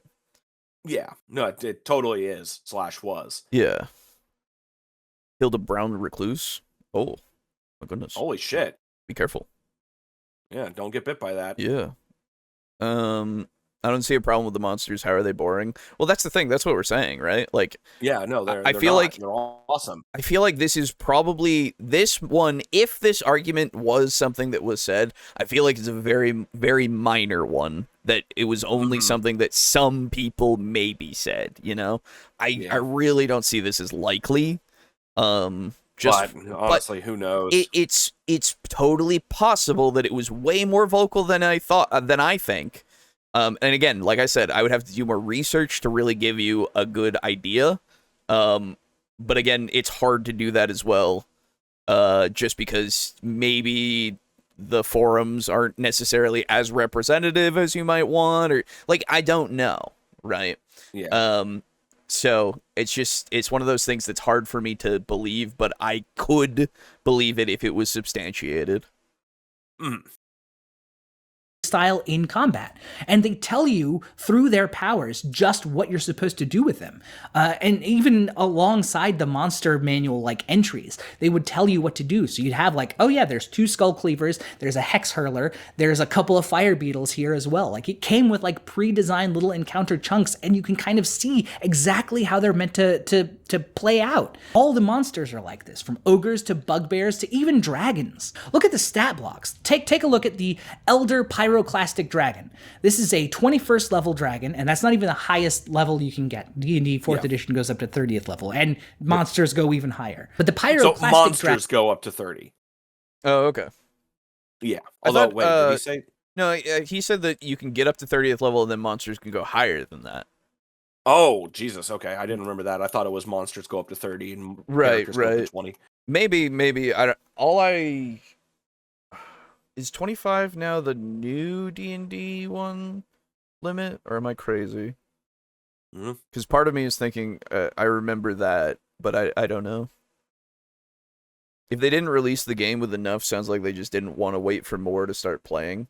Well, so I know that there was also the issue of like the balancing with the first monster manual. Like, it was actually not as balanced as it could have been. I remember hearing that. I think Full Metal Dragon had told us that at one point, actually. That once you got into the later monster manuals, it was a bit better as like plug and play kind of stuff. But regardless, if the game, I don't know if there's gonna, like, with the game not having enough, it depends on the person, right? Because with classes and stuff, I can understand it to a degree of like, well, you're not including all the original classes, and this is not a tradition that has been broken for like 30 years at that point. So like, why are we doing it now? So I can see the hesitancy with that. Outright, you know, it being a problem, maybe, but not really, because the game is still designed to have those classes in it that it comes with, and you'll just have to, you know, utilize them or don't, I guess. I think the difference when you don't include the class is you can't really just make a fully balanced class on your own without like significant effort. Whereas with monsters, you can kind of, you know, they're easier to just throw in there. Now, I would say, I'm pretty sure there was a 3.5 to 4E conversion for characters. I believe so, yes. So you could just use that. Yeah, they could. Let me look. Don't know when that came out, though. Yeah, I'm not sure, because usually they did kind of do that. But I know what it was, or if it was a real thing? No. It was probably real. I just don't know how long it took for them to make it. Well, because I think they just didn't do it for 4 to 5. So that's why I'm wondering. Yeah. But regardless. Yeah. Anyway, 4E let heroes go to level 30. Oh, okay. Oh, wow. Okay. Well, there you go. Dragon has a ton of abilities that make it difficult for a party to deal with. It's got its claw and bite attacks, sure, but then it's got a breath weapon. It has... Oh, sorry, I never finished my thought. With the not including the main classes and stuff, yeah, there's no good way to like make a balanced class for sure, but at the same time, I don't know, it's... Part of it is like, yeah, it kind of sucks that you don't have the ability to like continue on with like a character that you might, you know, be using from 3, and then you're like, oh, okay, well, I'll bring it into 4, and then it's like, oh, you don't know about quite. that. Yeah, even though, honestly, you could probably just, I don't know. Oh, well, yeah, wait, no, if it was a class specific that wasn't included, yeah, you couldn't really get away with it. Exactly. Yeah. So, like, there is something there that I can see is like, well, I assume that there was something potentially in, like, the DMG, maybe? I don't know. Yeah, there could have been. I Regardless, don't remember. I have all the books physically. It's been years since Yeah. I've even looked in them. For sure. So if it was included in the beginning, good. Then you just kind of use that. If it wasn't included in the beginning, then there is a bit more of an issue, because then you're like making it so that your legacy like players can't really start with like characters they've continued with for Ooh. years and years potentially, right? That was a very loud sound that just came out of yours. What the hell? Oh, That shit. was weird. Yeah, Oh, it sounded like it. Oh no, you're fine. It clearly wasn't you. It sounded like a very, very loud bird whistle. Oh shit. Okay. Yeah, I don't really know what that was. Anyway, go on. Did that come through on the stream, everybody? I'm sorry if that did. I'll have to look for it. And Well, I cut it heard out. it. I'm not sure. Yeah, for sure. Oh, did? Okay. Well, I don't know if it did. I'm just saying. Oh, okay. Yeah, here's open. Anyway. But yeah. So that's just the basics of the stance of maybe it was bad if it wasn't there. Yeah. But I don't know. Mm. The first two monster manuals had broken monster numbers, and that got fixed in Monster Manual 3. Oh, okay. Whoa. First They had two. broken monster numbers. Okay. Interesting. Could you elaborate on that, and could you provide it with just one example? Don't worry, not not an example, a comparison to a broken one and a non-broken one. Yeah. I'd love to hear that. For sure. And don't worry, I'm not doubting you. I'm just interested. Yeah. It's a reaction that it uses whenever it's hit. It explodes with fiery energy and knocks back whoever hit it. It's got an area attack that knocks enemies prone, and it has an aura that damages. Now you're good, Booze, just dropping truth bombs. That's what made the sound. Ah, gotcha. And poisons anyone within 5 squares of it. Compare that to like a red dragon out of 5th edition, and you have a much harder, much more challenging enemy that makes the fight feel dynamic. It's constantly dealing damage, it's got big attacks you gotta watch out for, and it can hurt you on your turn. But even look at a normal dragon, right? Like take a black dragon from 4th compared to 5th. 4th edition's got a whole agenda and story in its stat block. It's got a number of traits that give it extra actions. You know, when it can use its tail outside of its turn, it can bite, it can charge. It's got attacks that can hit more than one person. If it's bloodied, which just means it's at or below half hit points, it deals damage to anyone adjacent to it anytime it gets hurt. That alone is a decision you have to make. It's got attacks Also, that are ranged attacks. You see right there, up there at the top, it's got initiative, senses, HP, bloodied. Yeah. Also bloodied breath. Oh, yeah. When it gets bloodied, it immediately recharges its breath weapon and uses it immediately. Oh, shit. Oh, yeah, I see that. That's fucking scary. That's cool. So it's like, it's like in like a Monster Hunter game where you hit a monster hard and it flinches. Imagine that monster flinches and it immediately like fucking, fuck this guy. Right. And like gets pissed off, and then it just unleashes a fireball or whatever the monster's fucking element attack is. Yeah. That's scary and cool. Yeah, no, it's just that danger, right?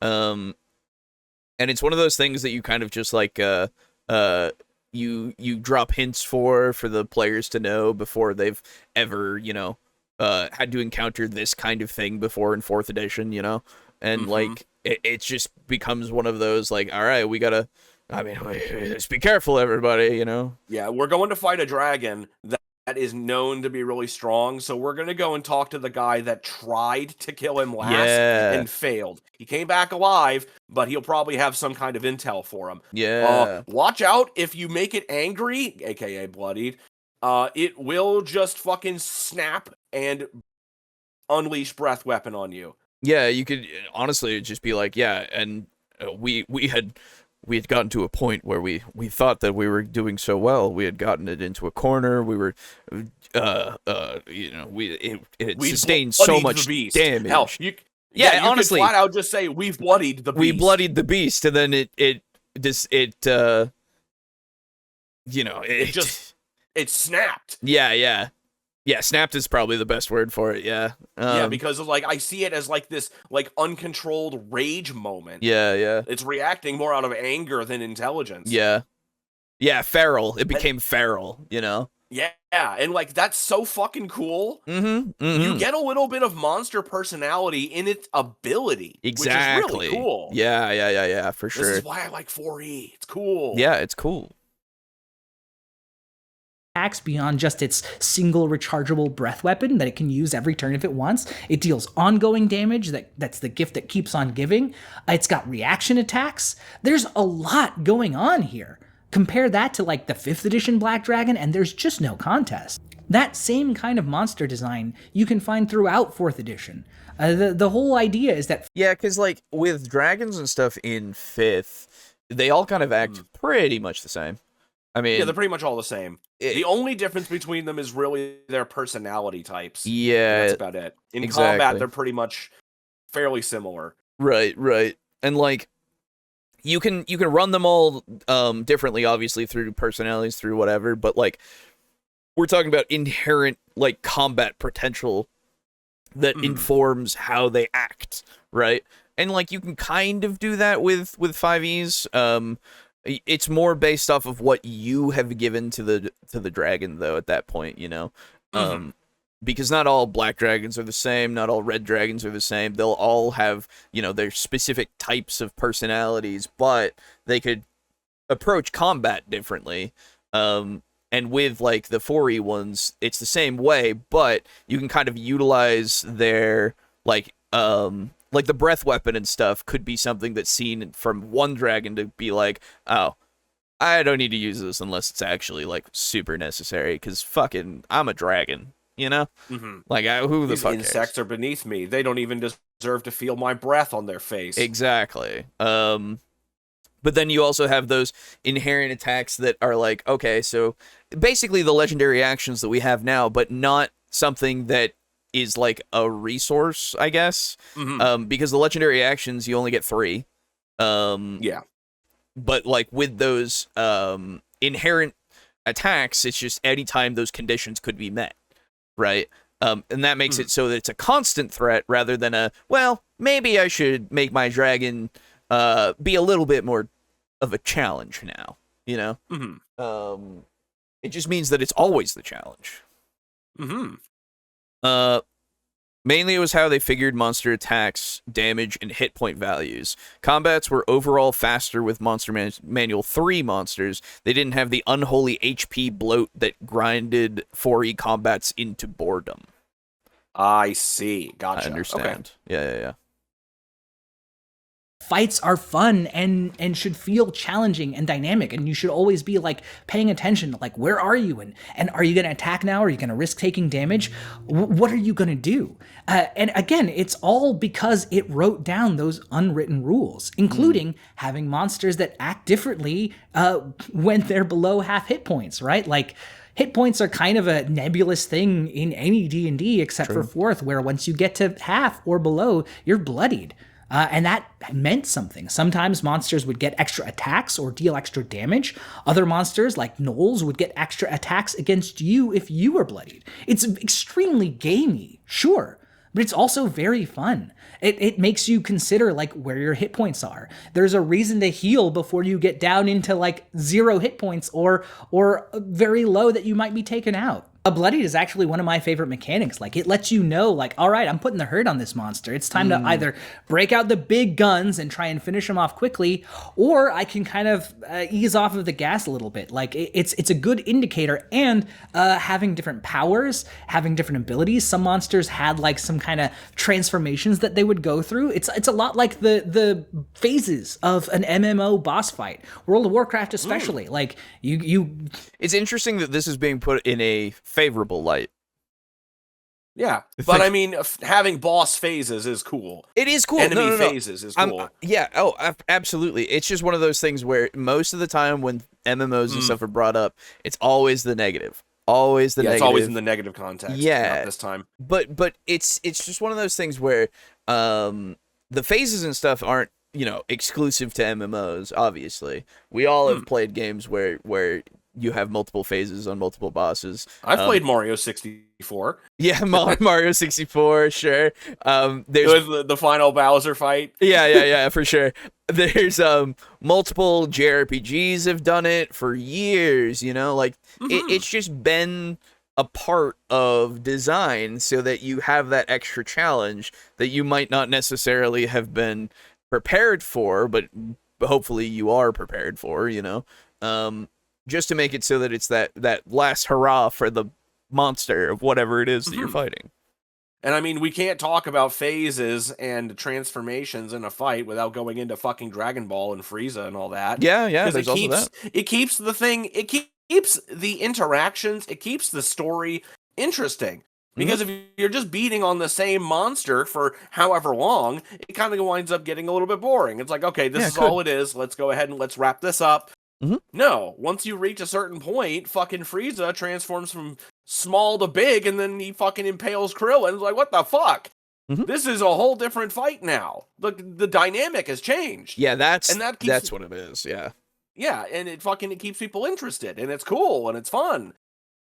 I think having your fights be more dynamic because of it is just, and inherently for a lot of monsters because of it, and you could just make it that way for custom designed monsters just because of how the mechanics and stuff are set out for you.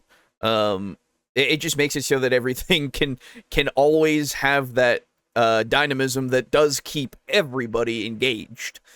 4E is that tactical dream, right? It is very much one of the things that you will like way more if you're way more tactical about combat and such in a lot of different things. We like it for that reason, and I can understand why not everybody's about that, but I would say that as I've said before, that my opinion has always been that D&D is tactical in its combat. It's always been tactical in its combat. 4E just kind of really highlighted it, and kind of added to that aspect of it.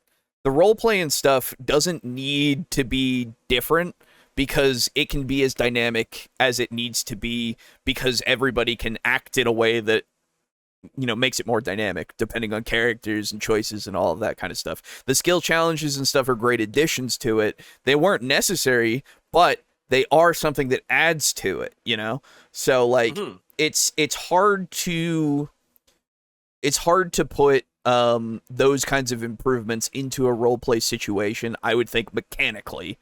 Yes. So like the role play has never diminished because of the fact that we have more tactical play for the combat stuff, you know? At least that's my feel of it.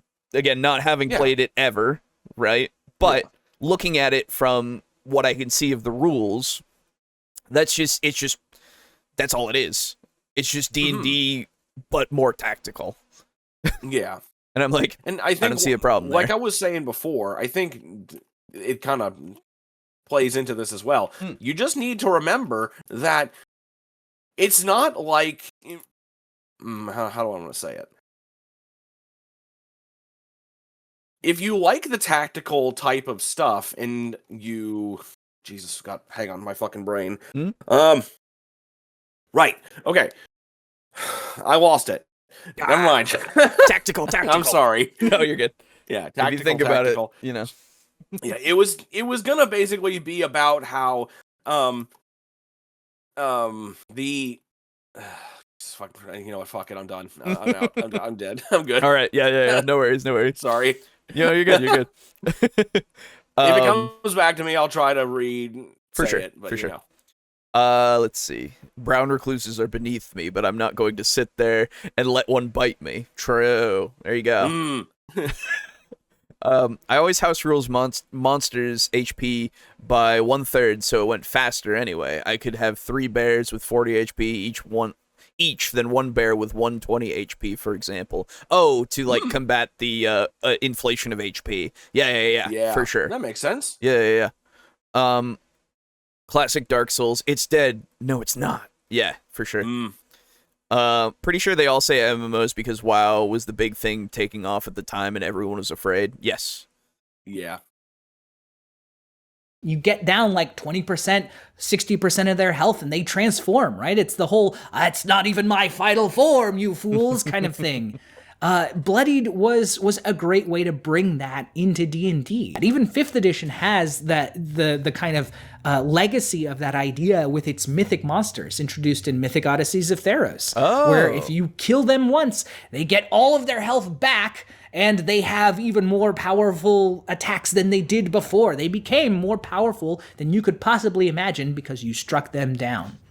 4th edition did a ton of stuff like that, and it's kind of taken a back burner owing to 5th edition's like legacy game status. There's a lot of homages to 2nd edition and 3rd edition here, and if you're looking at things by just purely capitalist standards, 5th edition wins. I mean, it's the most popular, it's got the most players, it's sold the most, it's made Wizards of... Yeah, but the Transformers made like thousands and thousands and millions of dollars when it first came out, and it's still not good, so... What are you talking about? It made money, it's good. Clearly. The Coast, $1 billion along with Magic. And I'm talking, of course, for those who might get up in arms, I'm talking about, of course, the CG fucking Transformers Michael Bay movies. Okay? Yeah, the Michael Bay Transformers movies. Yeah. I'm not gonna go for the classic stuff. I actually have no concept on how those movies are, but I only see people going, "Oh, it's pretty good." And I'm like, okay. Mm-hmm. And yet, it's unfortunately not as successful.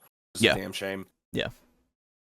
Gathering, most of that's probably Magic the Gathering, but are numbers the only thing that matter, comrades? No. Or are they just telling you the tale that your oppressors want you to know? You can seize the means of your own production and just go play 4th edition if you want. In fact, doing so will probably change the way that you play 5th edition.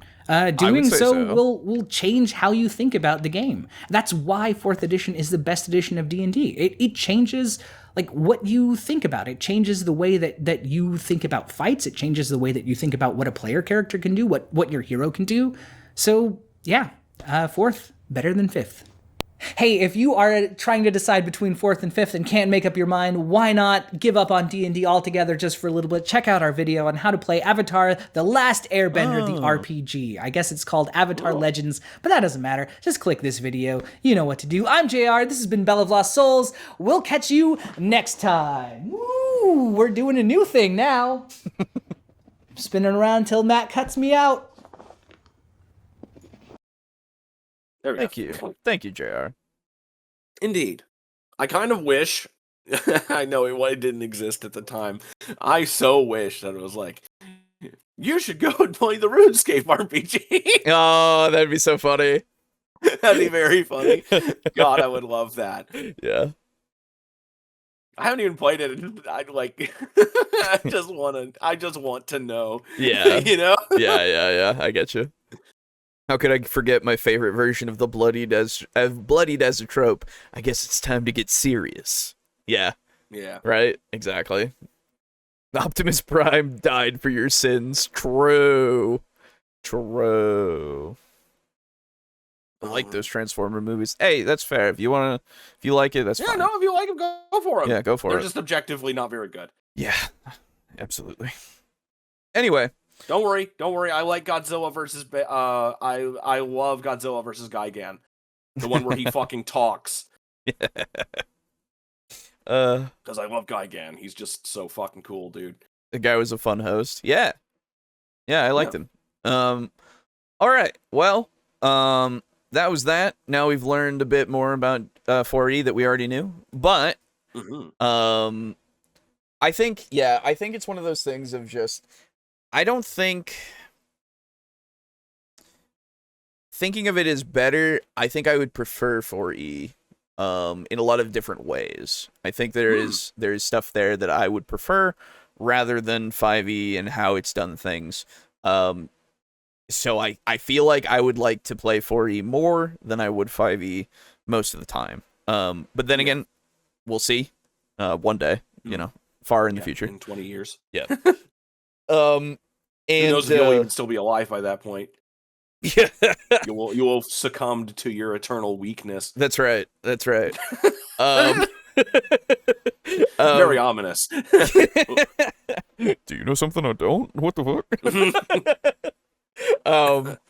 But yeah, I think the most important thing that you can look at for 4E is that it's very valuable to the game as a whole.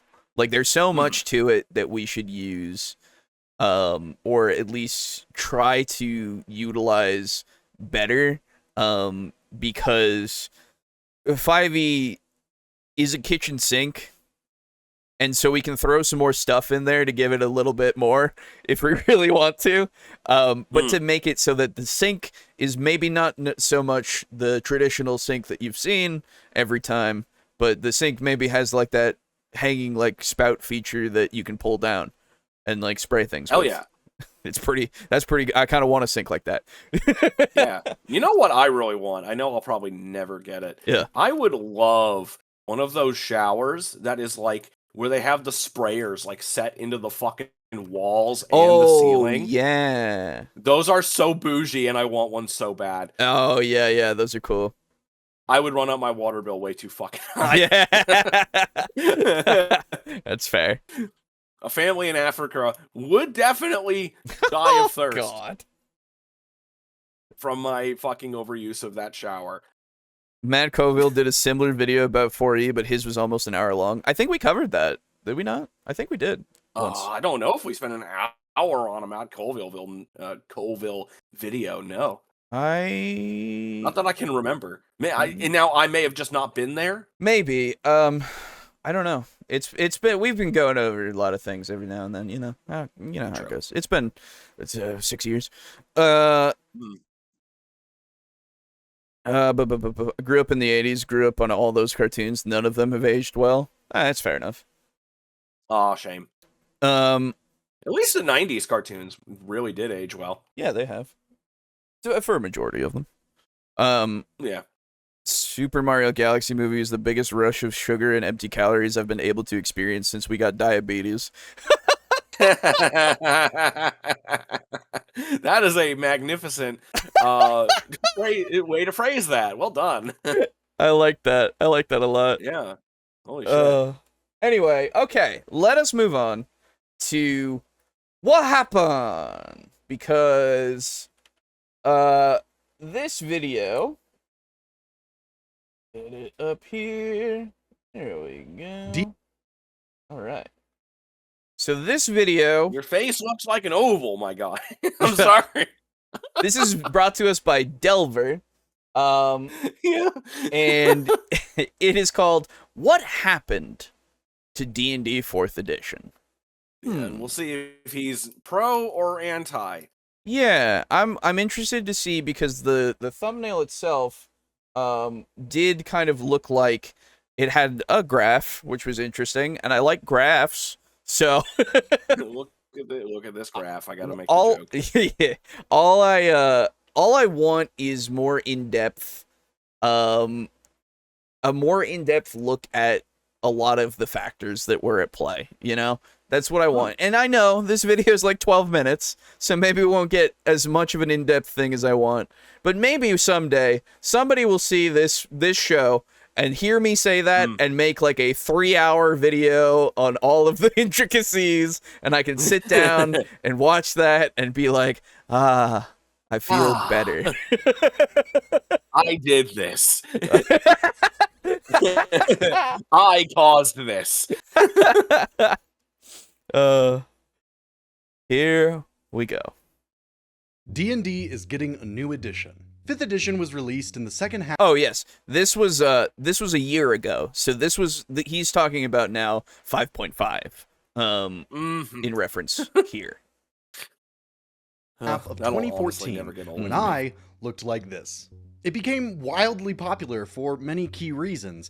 Stranger Things, Critical Role, nerd culture becoming more accepted thanks to properties like Marvel. And of course, the massive success of Skyrim. The culture of the 2010s was primed to play in a fantasy world with your friends, and 5th edition had you covered. There have been a few other massively popular editions of D&D, the original of course, 3.5, but there is an edition of D&D that most of us can point to as the most disappointing for fans. Dungeons & Dragons 4th Edition. D&D I appreciate 4e that he is said widely most regarded disappointing as for fans. subpar, favoring a more MMORPG style of class distinction and game-forward mechanics that many fans felt drew away from the role-playing aspects of the game. What happened to D&D 4th Edition? Why did so many fans reject it outright? And what, if anything, will studying its collapse tell us about the future of Dungeons & Dragons? Howdy folks, my name is Sean and welcome back to I like your maps. To fully understand 4th Edition, we need to understand its predecessor, 3rd Edition. Oh. At the end of the 90s, TSR, the company that made D&D, was nearly bankrupt. The thing is, people were still playing Dungeons & Dragons, it's just that most of them remained in the previous edition. They had thought, well, yeah, they released a new game, but why would I spend all this money to get the updated rules when I already have the rules that I'm comfortable with and all of the supplies that I bought for that earlier edition? I mean, that's the thing that they always face in every sort of, like, anything, really, that has a sequel, right? I got the thing, it did the thing, you know? Why would I want the thing to do the new thing? Yeah, I don't need a new thing. I got the old thing. It's like how the Switch 2 came out and nobody bought it except for those people who did. Yeah. Except for people who are making content. Yeah. And people that like fanboys and shit. Yeah. Plus, at the time, TSR had devoted a lot of its time to creating strange setting. Oh, he's got citations, my dude. Holy shit. Yes. All right. I'm so excited now. We're fucking in for it. These are I feel things like you need to sub to him. These these are legitimate like citations for articles and stuff. Good. Good. All right, sorry. No, you're good. We've been doing this for 6 years, and this is the first time we've seen it. Yeah, Legit honestly, fucking... I don't think we've seen like. Yeah, I don't think we've seen like actual citations of these things before. Yeah, we've seen like book citations and stuff, which is good. But like when we're talking about like page numbers and shit. Yeah, when we're talking about this, this is what I want. Like if it's things that I can look at and actually research myself, fuck yeah, dude. There you go. Yeah, no, it's crazy. Woo! Speaking of Alejo's love language.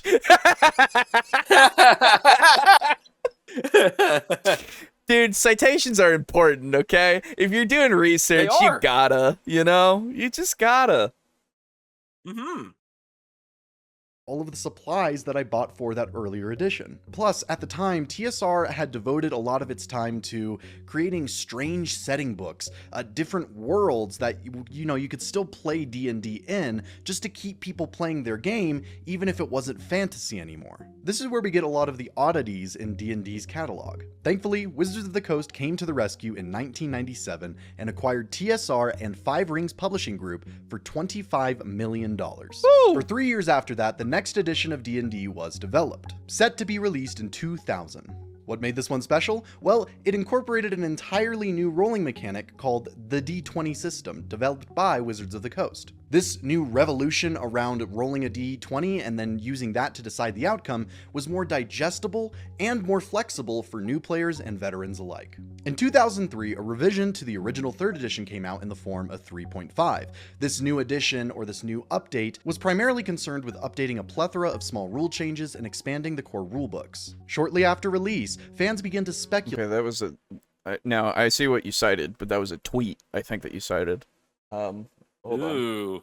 No, I just need to make sure. Shortly after release. Oh wait, I didn't go back far enough. There we go. Concerned with updating a plethora. Yeah, that's a tweet. Unless. Yeah. Wait. Okay. So we're at 232. Cook Williams. Because like the other one. Oh, maybe that's a name. Okay. Never mind. Okay. Okay. Sorry.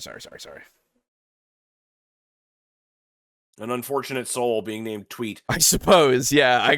For a second there, I was like, oh no. But no, he's okay. Yeah. So it goes name, then date, then source cited. Okay. I'm sorry. Gotcha. expanding the core rulebooks. Shortly after release, fans began to speculate that a new edition was on the horizon, some even claiming that it had already been completed. Ed Stark, a design manager for D&D, said this: "Whether we're halfway to the new edition, I couldn't say. I will say that I would have a hard time backing any upgrade beyond this that wasn't a new edition." However, according to Bill Slavisek, official production on 4th edition began in May 2005. This new edition was going to focus on amending some of the flaws of 3rd edition, as well as introduce a suite of 2 years after they basically upgraded the system, they decided, oh, all right, time for the new one. That's very interesting. Yeah. I didn't think about that. Because I don't know any of the dates for anything's release really, except for 5, because we've heard it so many times, right? So because that was the one that was like dominated the culture for so long. Exactly. Not the D20 system. The D20 system was a carbon copy of the Gamma World 4th edition rules, which came out in 1992. Really? Let me see. I want to see. Gamma World 4th edition. Let's see. I've got a PDF here. By TSR.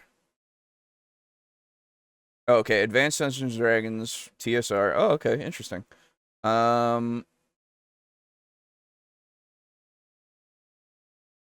So this was also made by TSR, it looks like. And let me look at the...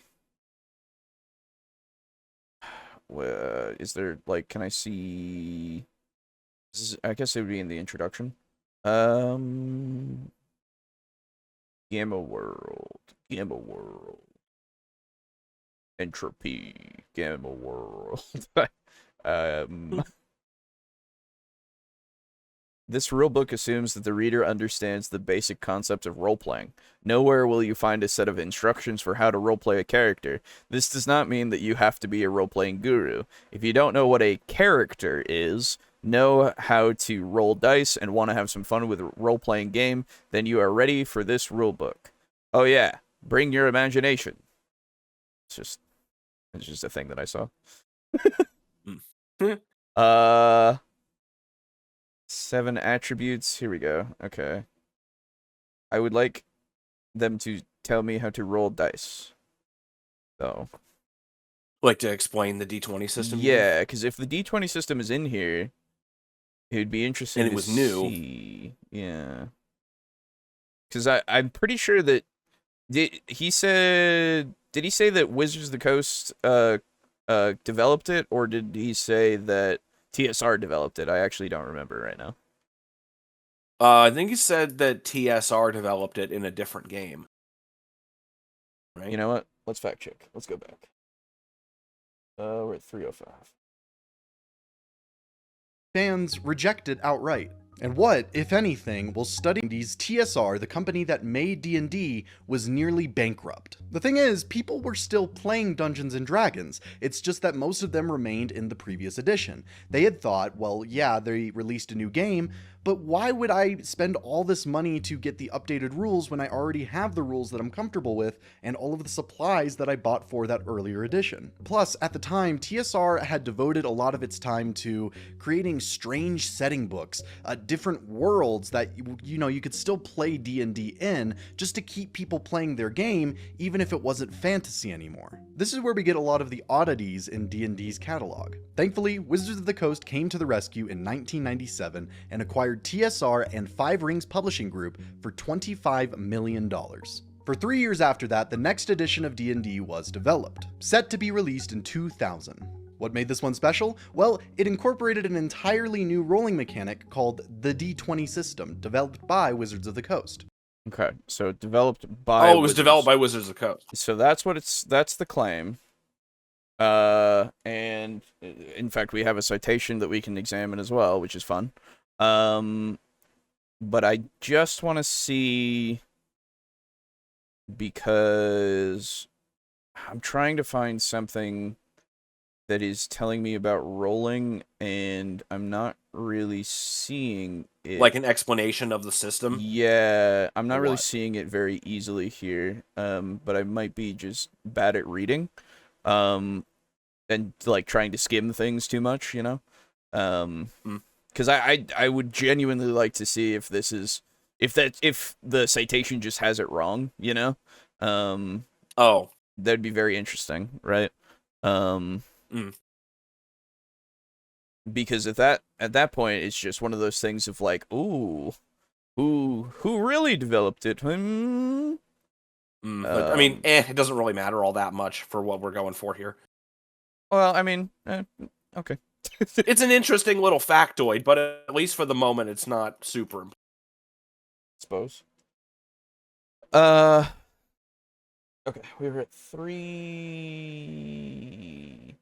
Edition was going to focus on amending some of the flaws of 3rd edition, as well as introduce a suite of digital resources for DMs and players alike to use called D&D Insider. The web domain for dndinsider.com was registered on December 15th, 2006. Rob Hennessy was selected as the design lead. Andy Collins and James Wyatt were also selected for the project, and a host of new ideas and core design features were put under the moniker Orcus. Some of these core design principles included faster gameplay, easier encounter creation, a new level 30 maximum, less confusing monster creation rules, and intuitive game design. Another core principle was the introduction of a more modern gamer aesthetic to mimic some of the more popular MMORPG games on the market. Collins believed that this new generation of gamers had very short attention spans, and because of that, they began to take a lot of they unfortunately have gotten even shorter as we've continued on as a species.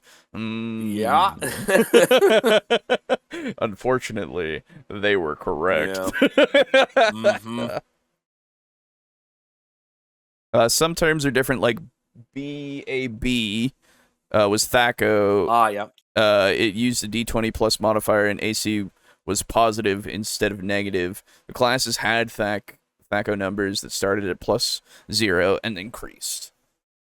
I remember seeing BAB and stuff before, or maybe THAC because there's no O there, but yeah, it's THACO basically.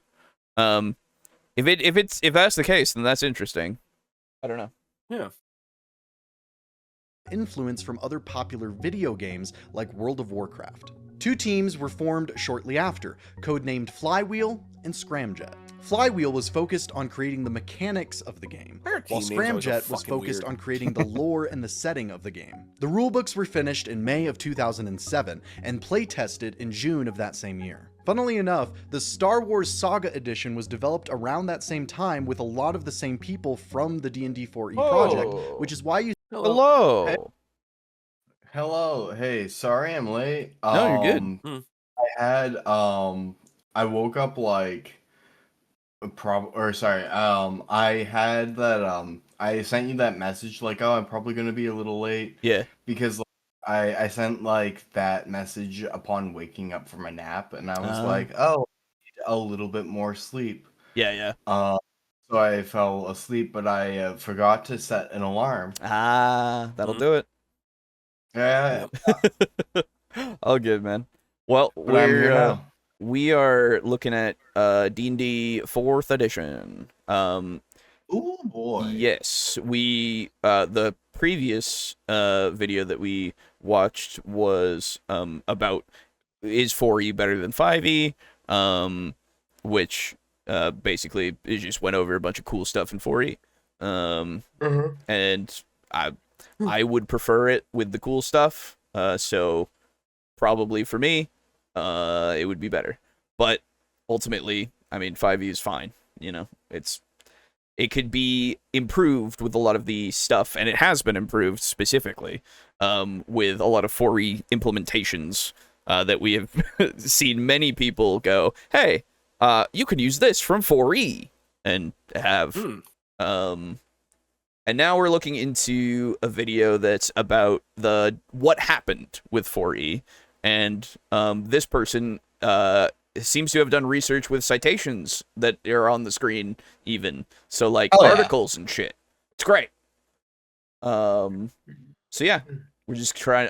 Because I'm hoping that this gives us a bit more like technical information, and it has so far. It's got a few things of just like the development cycle and project names and team names that are weird, as Boo pointed out.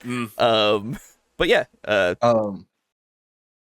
I was speaking actually to a friend at work about D&D 4e, and he said that I don't really know how much this will weigh or like add to the topic, sure. but he said that he does agree that 4e is like video gamey, but he thinks that's like one of its strengths.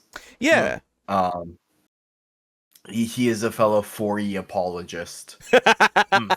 Good. Yeah, well, so that's the thing. There's no need to apologize. 4E did nothing wrong. True. Side note, actually, last weekend he ran Lancer. Ooh. Cool. And I was like, ooh. Yeah, cool.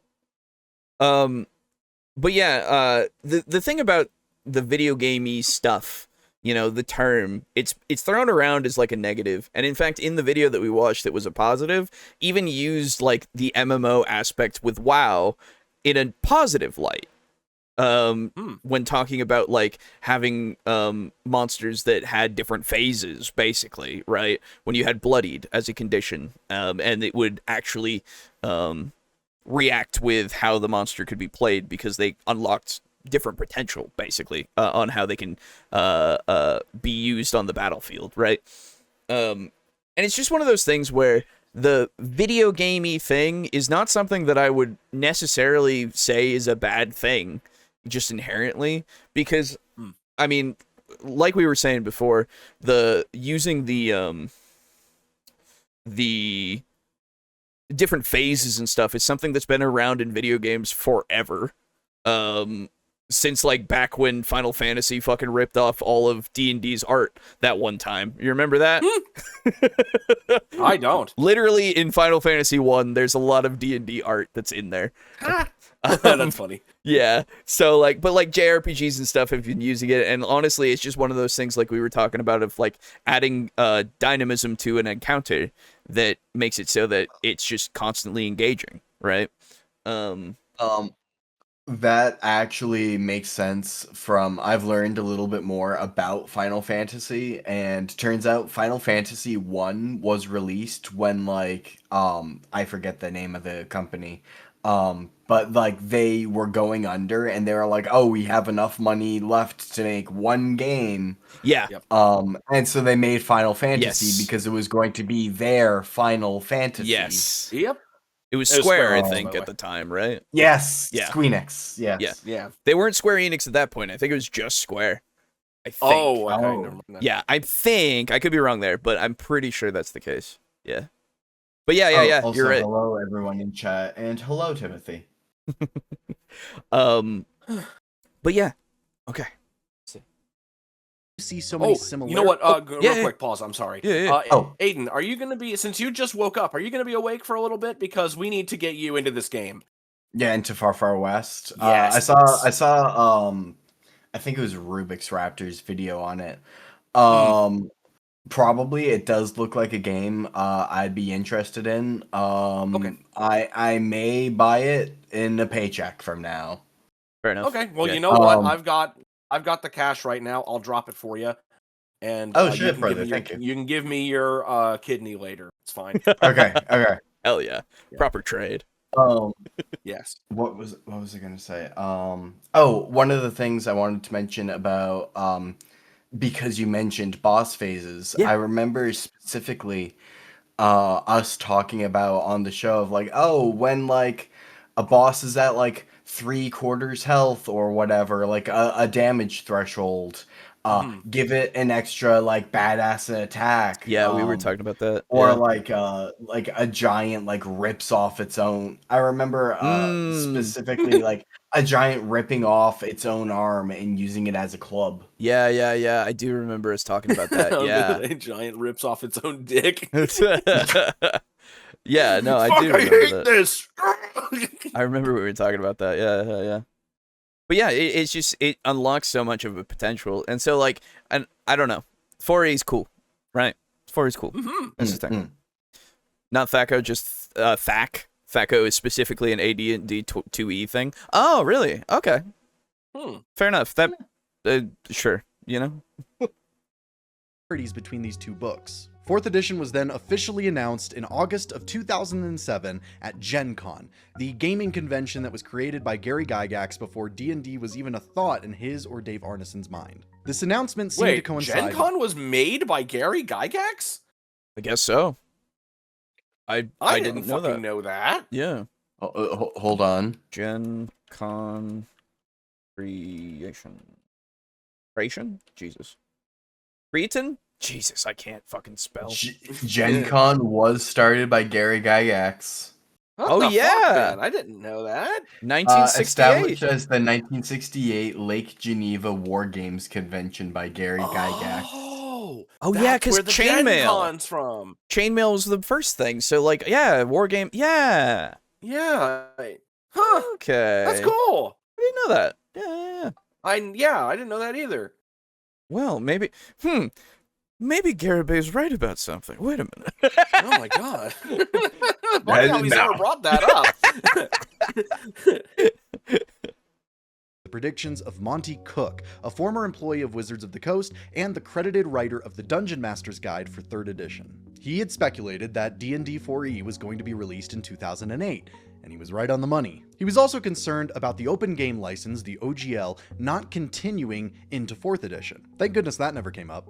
Many fans were skeptical about the upcoming 4th edition, but many of their concerns were assuaged when Monty Cook and Gary Gygax came out in vocal support of the new edition. With hype sufficiently raised and everybody ready, it was time for 4th edition to be released to the masses. The first two books were released in December of 2007 and January of 2008. These books were Wizards Presents Races and Classes and Wizards Presents Worlds and Monsters. Oh, that's weird.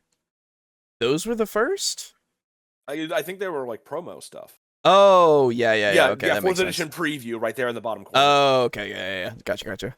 We also received a new adventure in May of 2008, H1 Keep on the Shadowfell. This new adventure acclimated players to the new rules of 4th edition while also providing some pre-made character sheets so new players could get into it too. The Player's Handbook, the Dungeon Master's Guide, and the Monster Manual were then all released in June of 2008.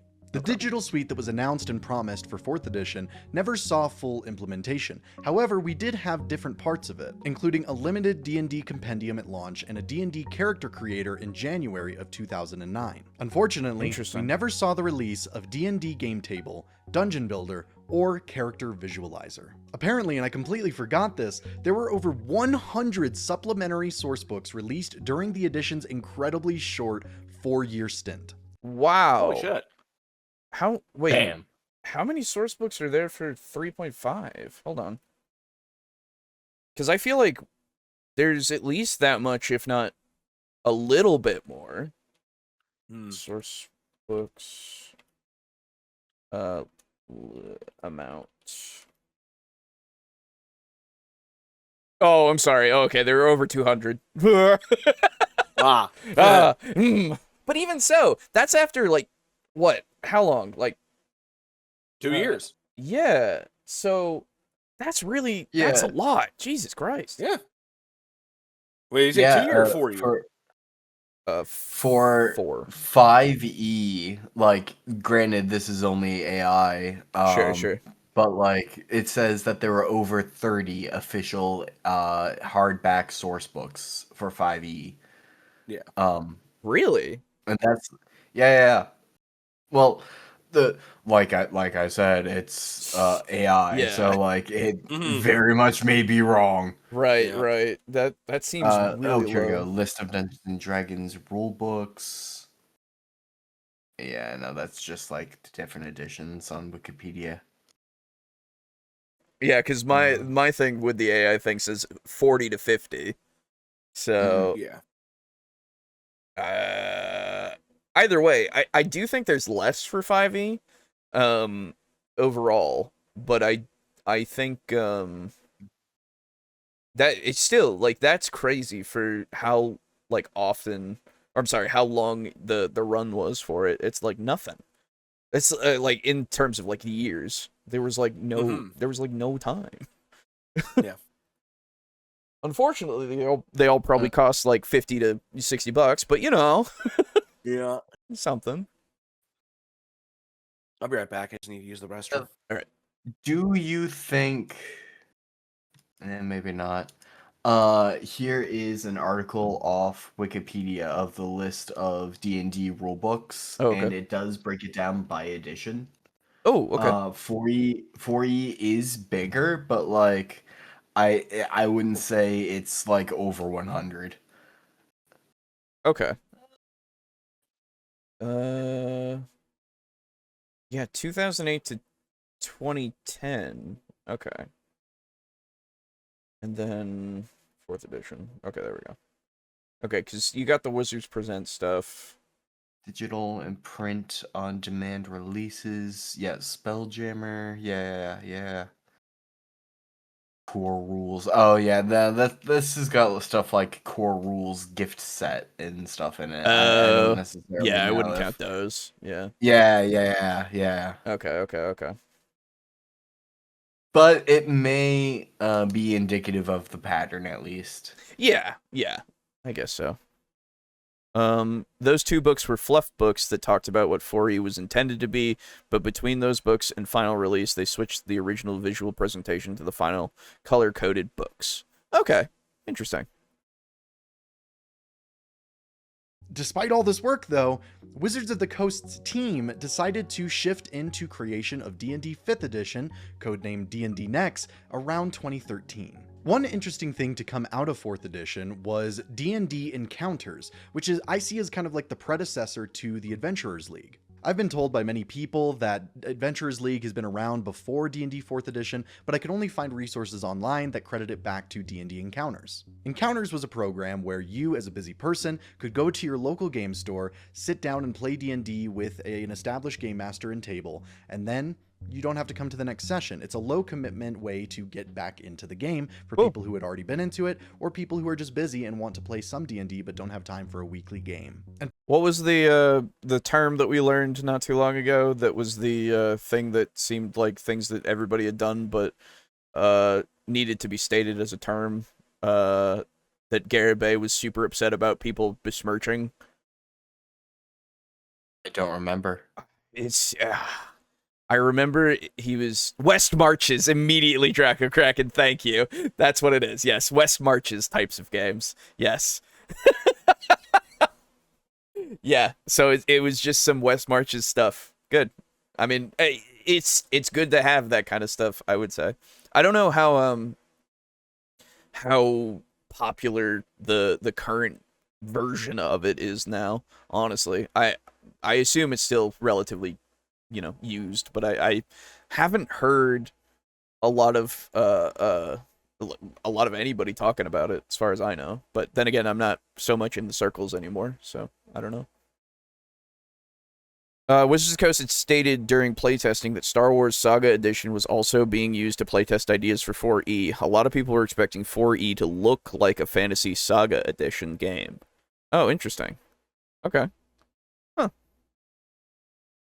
I don't know anything about the Star Wars Saga Edition. All I know is the Fantasy Flight games, I'm pretty sure. Personally, I'm reading out about West Marches games right now. They look neat. Yeah. It's something that a lot of people do, just inherently, or at least a variation of it, but that's the term that nobody knows. And then Garibay was super fucking upset when I think it was about the Brennan Lee Mulligan stuff, I'm pretty sure. During that video when he was like yelling that Brennan is besmirching West Marches and their fans. No, yeah. Yeah, that whole thing. I'm pretty sure it was that. Yeah. Yeah. Good stuff. Who got kind of their big start in.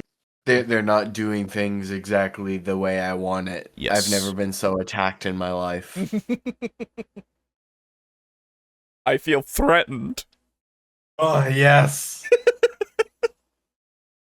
into D&D through Adventurers League, this was a wild thing to realize that it started just the edition before. Unfortunately, D&D 4th edition was not meant to last. It was the shortest edition of D&D ever, only spanning from 2008 to 2012, a short 4 years. Well, why was that? Before I begin on any speculation, I need to make it clear that I have never played 4th edition. I was introduced to D&D in 2015, shortly after 5th edition came out, and I have yet to play any of the older editions. So I'm going to go off the speculation and testimony of people who did play it rather than kind of synthesizing it myself. But if you have any first-hand testimony, if you played 4th edition, drop it down in the comments. Let me know how your experience was it, and if your experience matches up with anything I say. I think it's important when looking at a product like this in a community this large to get multiple perspectives as to why it just didn't work out. First, there was a lot of conflict about leaving the table in favor of Oh no, he's citing Reddit. Oh. To be fair, I understand why, because he's got to get the testimony from people who potentially were playing it and when they were what they were saying, but Reddit. Online play in the early days of 4th edition. However, this doesn't seem to be that big of an issue. You know, when you're walking along and then you feel something weird on your shoe and then you look down and you've stepped in some gum. Yeah. That's Reddit. It's Reddit. True. In 2024. According to a poll I did on my channel recently, out of 528 responses, 38% of you claimed to be playing D&D online. An additional 22% claimed to be doing online and in person, meaning a combined total of 60% of you are doing D&D online in some capacity. The other thing is my audience skews a little older, so that's actually pretty crazy that a lot of older audiences are still playing 60% online. A major reason for the criticism of online play stemmed from a lot of groups losing players to the game World of Warcraft. World of Warcraft was a massive hit in the early 2000s, and because a lot of people who liked fantasy had gone into it and were spending a lot of time in it, it was really weird when 4th edition began to mimic some of the abilities, and at the same time pushing to go online with your play.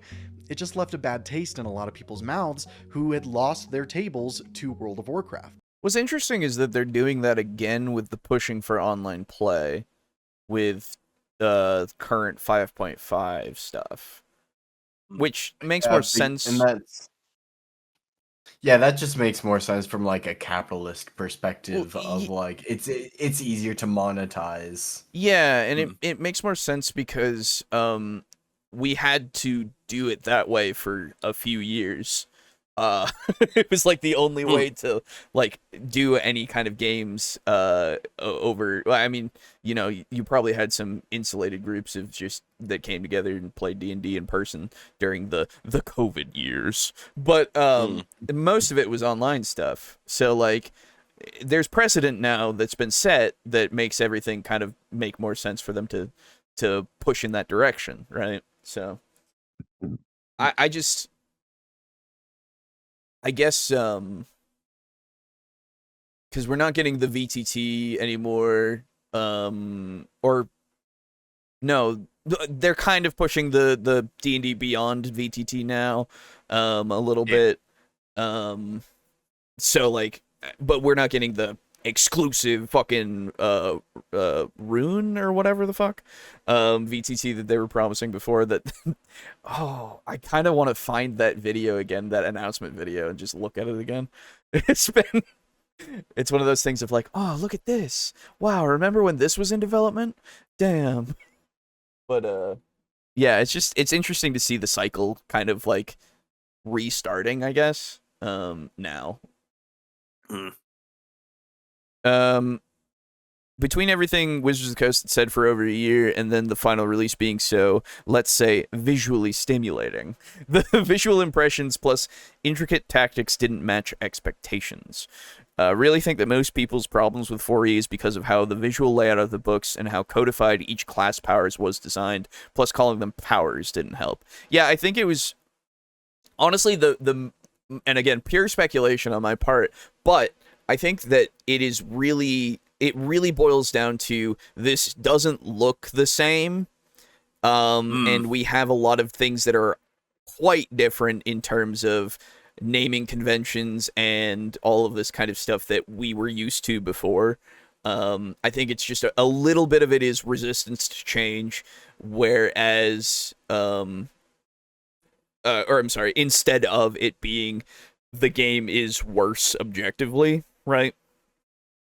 I think it's just it's just one of those things that I can't, honestly, looking at it, I can't see why, if you actually understood like the rule set and understood how D&D is, I can't see why it would be anything other than this visually is different, I guess. Yeah. And again, haven't played it, of course, but when we eventually do one day in the far future, I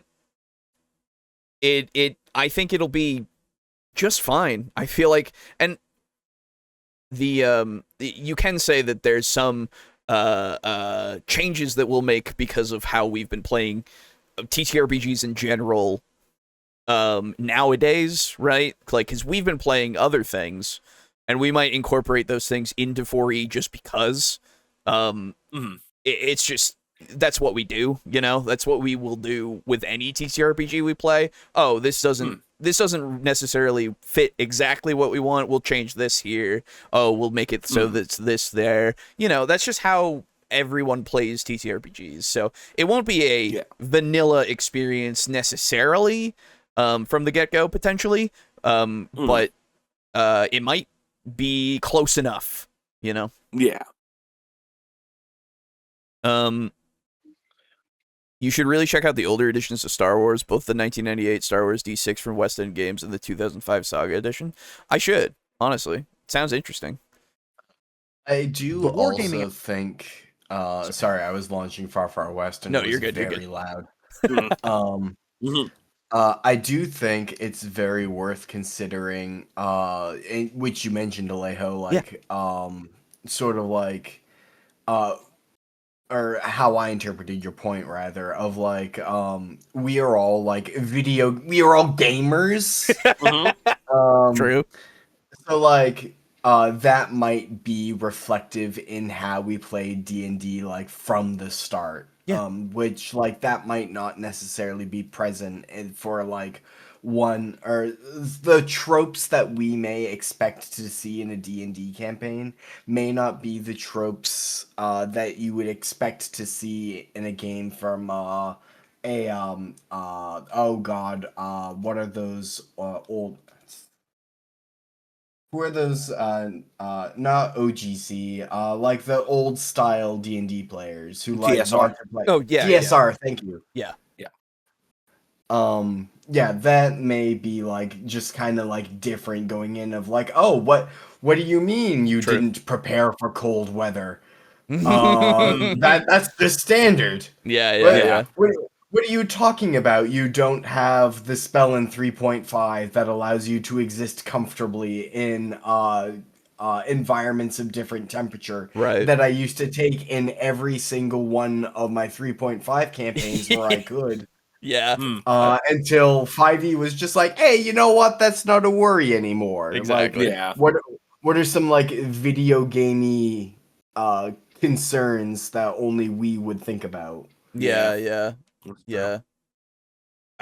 Stuff like fucking food and ammunition, right? Like that being less of a concern now and all that. Like, we still appreciate that and we'll engage with it when it's there in a game and it's there in specific like types of games, right? And we're used to seeing that in those specific types of games, so it's not jarring when it comes in for something else. But yeah, it's stuff like that for sure.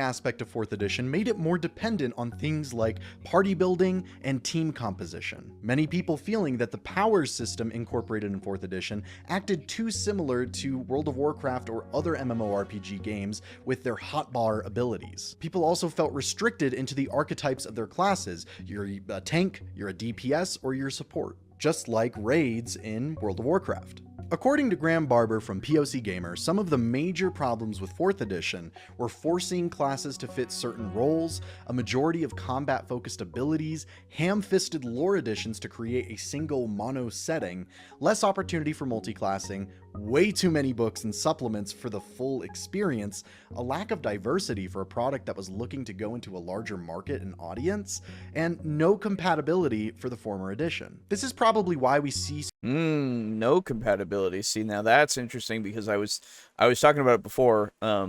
They usually had put out like a going from one edition to another, this is how you change your character thing. And we haven't seen that since third, for second to third. And I guess that makes sense because TSR still owned it at that point. But then I guess Wizards was like, eh. Yeah. Which, unfortunate and annoying. Yeah. so many specific design choices made with the upcoming revisions to D&D 5th edition. Tons of class flexibility, condensing the information into a single core rule set, more diversity and inclusivity, and a fully compatible set of rules with any of the former books in 5th edition. If you want any more specifics on that information, I highly recommend going to Barber's article and reading it for yourself. And of course, all of the sources you've seen referenced throughout the video will be down in the description below. 4th edition had its issues, but a lot of what it did actually stuck with and carried over into 5th edition. And into Pathfinder, and into Pathfinder 2. Like, the bones of 4th edition are in there. That's the thing. Everybody is like, oh, poo-poo, oh, 4th edition. But, I mean, they did do this one thing, and also they did this other thing. But we don't have this anymore, but it was pretty cool. But 4th edition, though. But 4th edition bad, though. Because miniatures and combat. And I'm, dude, we're in the most, like, miniature-heavy, like, part of D&D, I would say, because they still push that shit. Like, the book doesn't say you require the miniatures anymore, but, like, they make miniatures that you can fucking paint and stuff, and it's pretty, I mean, miniatures are cool, all right? They are cool. I like miniatures, all right? Yeah. But, like, I don't know. It's just one of those things where you get the people that are still railing against it, and it's like, but dude, it's in there. I can see it. I can see the 4th edition in your 5th edition, my guy. Hey, really quick Far Far West question. I'm playing through the tutorial now, and the jump and left shift, like, feels very good, like that combo. Yeah. Is there any other movement tech? Not quite yet, because, well, okay, you can get on your horse, and while you can't shoot from your horse, you can jump with your horse, then dismount midair and jump again. Okay. So you can use that to get a bit higher. And there is also I don't know if you've used it already in your tutorial, but the utility thing. Yes. There's a utility, which is basically just your grenade, that is like a repulsion grenade that lets you jump super fucking high. Oh, fuck yeah, okay. Yeah. And also, it doesn't happen in the tutorial, I don't think, but the game has roguelike elements to it in every mission where you pick up jokers, and they augment different things. And there are ones for additional dashes, additional jumps, and lower gravity. Yeah. As well as, like, move speed and other typical stuff. Yeah, that's what I was looking for. Yeah. All right. Yeah, I haven't even gotten far enough in the tutorial to, like, get my mount yet. Okay. And you'll be able to, like, buy and equip jokers before, like, going into things as you level up. So, like, you'll get more joker spots and stuff that you can put and augment your character. Yeah, so that way, if you really, really like having an extra jump, you can buy the extra jump Joker and just equip it. So you start the mission with that every time. Yep. And then you can find more in the mission, potentially. Mm-hmm. Yeah, like, I would just love specifically a second, like, shift. Oh yeah, I got one. I got one during one of our games, like literally the second game that we did, and I had two, and I was like, "Oh, this is sick." That is, I bet it feels great. Yeah, it does. It is. Unfortunately, it is a legendary one. That's the most rare kind. So, yeah, it's a shame. Yeah. But it is super good. Anyway. Magic items became less important to making your character because you would actually get cool abilities each level as you went up in progression. Now don't get me wrong, this existed in previous editions, but it became way more diverse during 4th edition's run. We also got I would posit, I don't necessarily need magic items in my D&D game.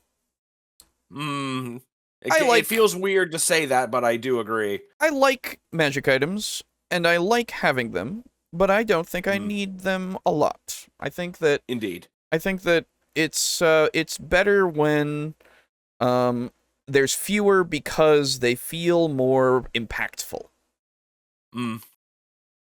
At least for me. Yeah. Yeah, I would say so. The prospect of playing an entire game without like any magic weapons, like, does feel like a bit of a I guess we can do this until I considered like low magic campaigns, right? Yeah. I would absolutely love to play like a Witcher D&D campaign where all you have is like regular ass iron and steel swords. Yeah. And obviously not saying that I didn't have a ton of fun with all the magic items we got in Devils and Dice. Obviously. Yeah. No, don't worry. I took offense. Don't worry. Good. Okay, I'm glad. I said it specifically for you, obviously. Yeah, so. good. Yeah. features which help to distinguish your character from their class a little bit more. And of course, the formatting in 4th edition, because reading 3E is like sandpaper over latex. Now, there was a lot to love and carry over from 4th edition, but Barber says it best when talking about the legacy of the system. Ultimately, the edition failed because while it was labeled Dungeons & Dragons, it didn't feel, act, or read like Dungeons & Dragons. I still disagree. So here's my thought. With the reading part, I can see that much because 3 is formatted quite differently. And it's like what I said before about how it reads when you go through the specifics. It's very much more a by the book kind of thing, like I said before, right? It feels a lot more geared towards pointing you in a direction, I guess. For 3 gives you a lot of information, but I never really, I don't know, maybe, and this might be just because I did it first, but I never really felt like it was written like, I don't know how to describe it, but it is written differently. It does feel like it's a different voice, I guess. Yeah. So I can see that much, but again, when you look into it, when you actually like engage with it and understand what it's got there in the rule set, I don't see any difference that would make it so that it doesn't act like D&D. I mean, like, yeah, there's a difference inherently because D&D didn't have the quote-unquote powers and all of that, but everything there is all the stuff that you would naturally kind of get, I guess. So I don't know. It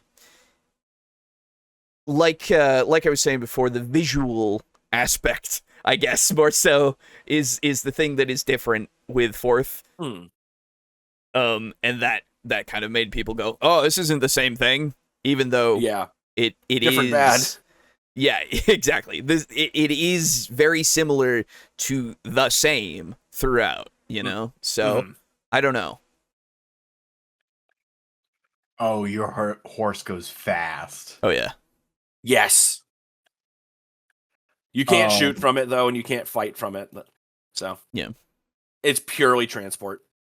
Yeah, but you can jump off at mid-jump, which is nice. Yeah. True. It's really good. What was I going to say? Oh, yeah, also the health being in, like, special loot chests, and, like, consumable items specifically, kind of gives me Vermintide vibes. Yes. Yeah, for sure. Also, I don't know if you wound up doing it, but if you pick up a Joker, you also heal. You heal about 50 HP when you pick up a Joker. Any Joker. Oh, shit. The tutorial is still having me like walk to the boss, so like maybe in a bit. Yeah.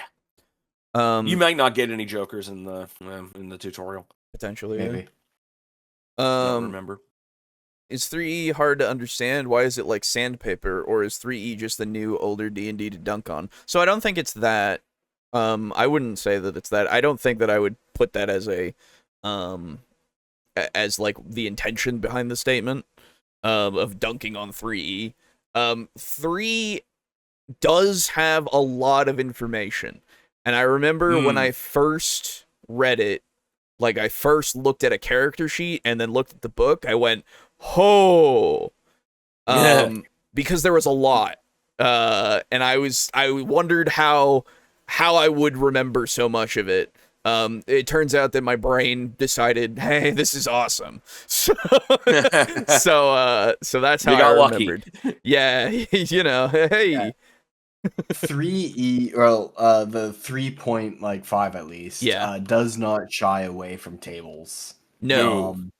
Which, like, when you look at it, does seem very daunting because you're like, oh boy, I have to memorize this table. Yeah. And then, like, once you have your character sheet set up, though, it's not too hard to remember, oh yeah, when I level up, my numbers get bigger. Yes. Yeah.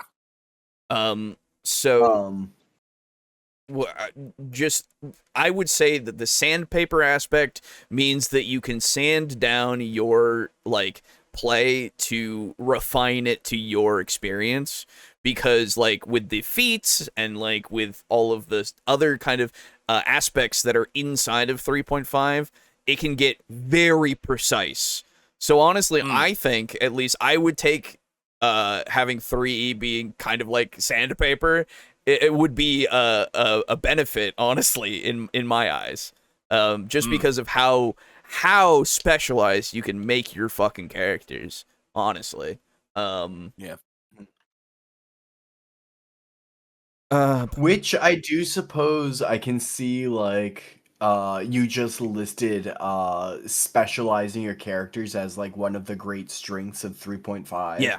And I can understand if you're coming like directly off of that into 4E, which is like, hey, you are a assault support or tank. Right. I can understand being frustrated with that. Yeah. And from what I remember, Jimmy's being rustled. Yes.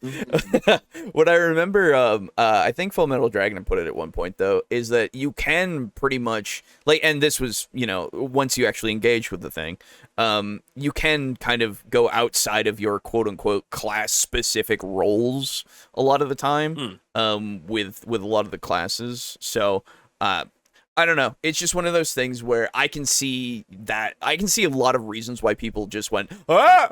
But it's purely like aesthetic, really, at the end of the day. Which is fine if that's something that you don't like.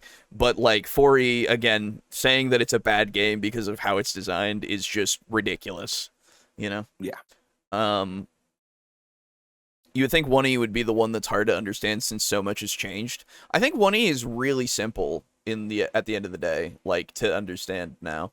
But I don't know. It's been a while. Hell, they even made a basic version. So like, which was even more easy to understand. So I don't know. Yeah. I would have to look at it again. Bare bones? Nah, man, you just get the molecules. Now, we all know what happened next. 5th edition released in 2014, and it caught like wildfire. We now have a highly produced movie, famous players and dungeon masters, a TV show inspired by a game of D&D, as well as a lot of really awesome memories with our friends. As Wizards of the Coast prepares to release their next dive into the IP, I think it's important for us to look back at 4th edition with both admiration and caution, the same way Wizards of the Coast is likely doing. One D&D, or D&D 5th edition 2024 or 5.5, whatever they're calling it, is not going to fix every problem. It will have some good, it's also going to have some bad. And it's up to us to decide which side is more impactful in the long run. And if it doesn't work out, we always have 5th edition to go back to. Right. Or maybe maybe we could give 4th edition one more chance. Thank you all for watching the video. Oh my I'll see you guys God. next time. God, what heresy. Yeah. It's going to have good, and it's going to have bad, and it's going to have a whole lot of meh. Yeah, exactly. Mostly meh. Yeah. Hello from the future. Yes.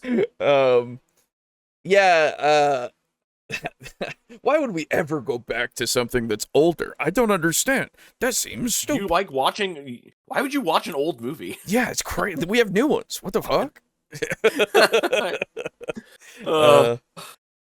I think 1E is simple, but Gygax's writing style is not. That's fair. It might be hard to understand because of the way that he's written it. I understand that. I understand Lovecraft. I'd be fine. Lovecraft is not hard to understand. Fair. But yeah, that's 4E. Hey, quick question: did the souls like give you anything for picking them up? Yes. Yes. They're a currency. Oh, hey, there's a Joker. Yeah. I just killed a lot of enemies and I got a Joker. Yeah, sometimes that can and happen. they can drop them. Yep. But yeah, souls are a currency. You want them. Yes. Okay. You want both souls and gold. Yes. Anyway. What bugs me is you always hear seasoned players do all the complaining when you think they would roll with the punches. Well, Yeah. yeah, I guess. I really don't know. I have yet to subject us to. There's an old video by Puffin Forrest. Do you remember that guy? Uh-huh.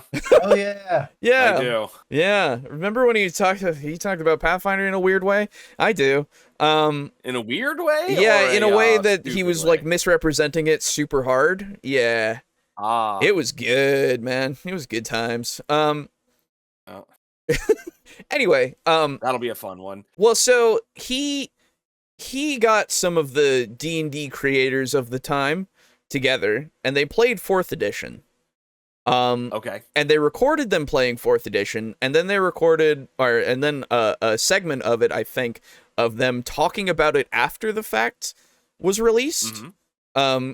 And I've yet to watch it, but considering how Puffin, at least, I'm pretty sure, does not like 4th at all.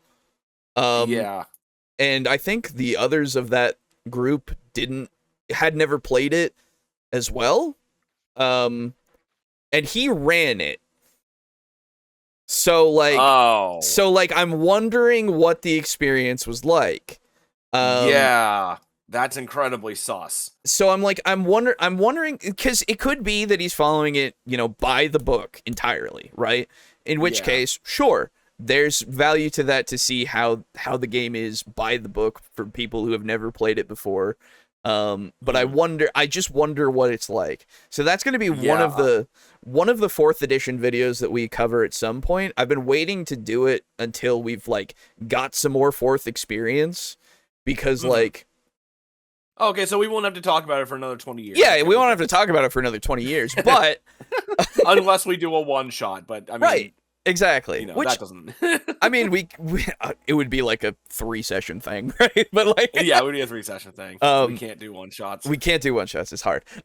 But I would very much like to see that, to see what, because I also saw, in conjunction with that video, there's another video that says Puffin Forrest doesn't understand 4E, specifically referencing that video. So I'm very a interested. Fun pair of videos.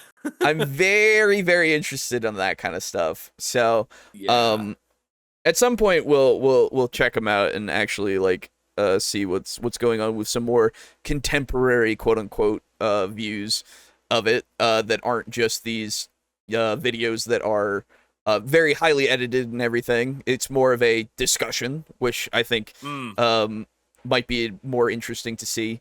These kind of more unformed or not unformed, but off the cuff reactions to what they've just experienced, just to see what their initial reactions are, and potentially they could have changed their opinions on their experience after the fact, of course, but it's just very interesting to think of.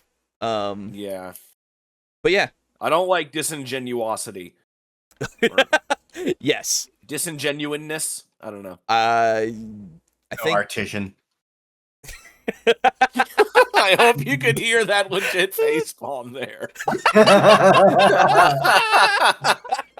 Because that magnificent. Well done. So yeah, that'll be a thing that we do at some point for 4E. In our that sounds like a video that'll make me mad. Maybe we'll see. I'm not nearly as like gung ho for 4th edition as I am for say Call of Cthulhu. Sure, but it's just the this blatant, somewhat misrepresentation of what 4th edition is that I always that's the word I should have been using. No, I'm stupid. Oh, anyway. It's fine. it's this somewhat misrepresentation of what 4th edition is that I just want to keep dispelling every now and then, because it's like, yes, absolutely. It's just one of those things where I don't think that it's a bad system, at least on paper. Again, never having played it, but knowing how D&D works, knowing how role-playing games work, knowing how, a system the system looks, and like how it could interact in my brain, like it's something that I don't see as a problem. Yeah. So, I don't know. Anyway, that is the show, everybody. We did it. Yes, indeed. We have talked about 4th edition yet again. This is our 250th episode. The special thing was 4th edition. Wow. Okay. Good stuff. No. Yeah. But and a milestone episode that wasn't Garibay melting our brains. That's kind of a nice change. Well, it's not really. It's technically a milestone, but it's one of those things where, kind of, When we hit 300, I have ideas. So. Oh God. Okay. Well. Don't worry, it'll be fine. Yeah, I'm sure. Yeah. But anyway, I suppose this is the point where I will invite my lovely, lovely co-hosts here to leave if they wish.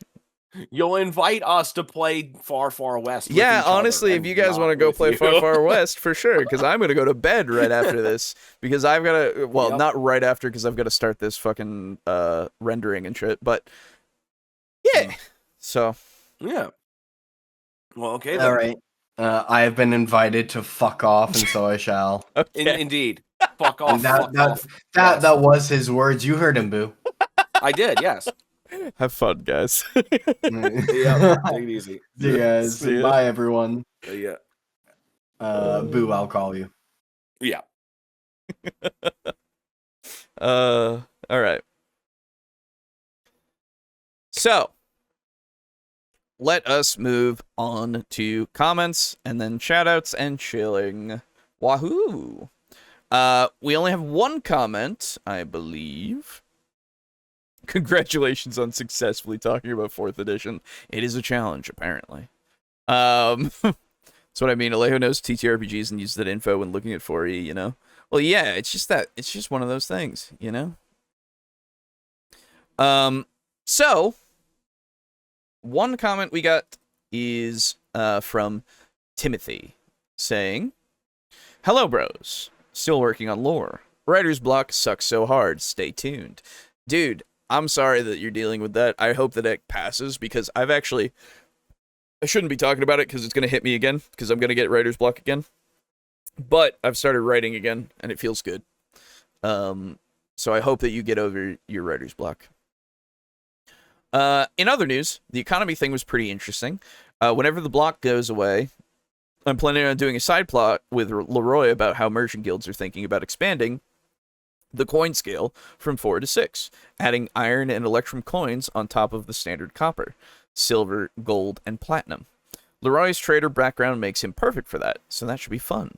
Have a nice day. Thank you, and I look forward to reading about it, because that sounds very interesting on expanding. I'm interested to see what that looks like. Anyway, that is that. So we will move on to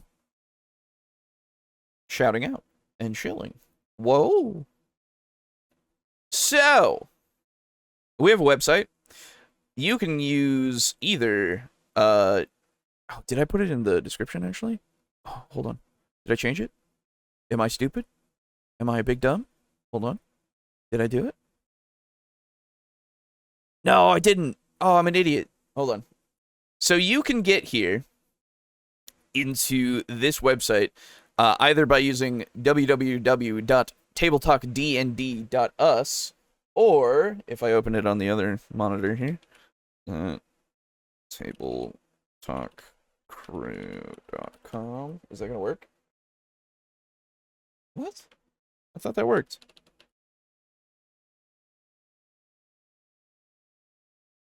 Oh, it's not working. Why is it not working? Okay, well, for some reason, it's not redirecting correctly. So I gotta fix that. But I had bought the domain for tabletalkcrew.com. So tabletalkdnd.us is the only way to do it right now, which is weird. I'll look into that. But anyway, so if you go over to the support us further, you'll see all the stuff that I'm going to talk about, and here we go. So, we have a Patreon and Ko-Fi if you wish to join them. Good old patreon.com/tabletalkcrew right here, or ko-fi.com/tabletalkcrew right here. Either of them will make it so that you can become a table flipper, or you can donate directly via Ko-fi if you want. And you can become one of these people. So it's as little as $1 a month, or you can go up to tier 4. That being said, big thank you to our tier 4 contributors, that being Steely, Draco Kraken, and Rick, aka Unit Rico. Big thank you to all of you for continuing to support the show for as long as you have. It's ridiculous. We appreciate it immensely. Thank you, thank you, thank you, thank you, thank you. I'm stumbling over my words. A thank you goes out to Crimson Rose, also at tier 2. Thank you. And a thank you goes to our tier 1 contributor. Little as $1 a month. If you want to join, you can see things early when I get them. You can see that the last early thing that I did was session 13 of Sunrise and Sin City. But mostly, this is just for supporting the channel. So if you want to just throw us a buck to support us, you can if you want to. Otherwise, hey, continue to subscribe, like, and share the videos, I suppose. We did get up to let me see here. Can I see it here? We did get up to 777 subscribers on YouTube, so that's pretty cool. Fucking jackpot, dude. Whoa. So thank you for doing that. We appreciate it. Regardless, give us a little support if you want to, if you're financially able. It is not an obligation, of course. Also, we have our Fourth Wall shop right here. You can go into the Fourth Wall shop from that link, or the link in the description, and get the Sunrise and Sin City mat, the keychains, the dice, the coasters, the mug, Jerry, the raccoon poster, the mouse pad, and the notebook. These are all things that are available to you if you should want them. Honestly, I'm thinking about putting this on a hoodie or something, putting the logo on the hoodie, and I think I'm going to get a redesign of the Table Talk Crew logo itself, I think. It'd be cool. Oh, I've got an idea. Anyway, we'll see how it goes. But yeah, if you want anything there, it's there for you to buy, if you wish. Continuing right along, you can donate directly to the stream using the Stream Elements page right here. It's up to you if you want to. It does use the PayPal. I apologize.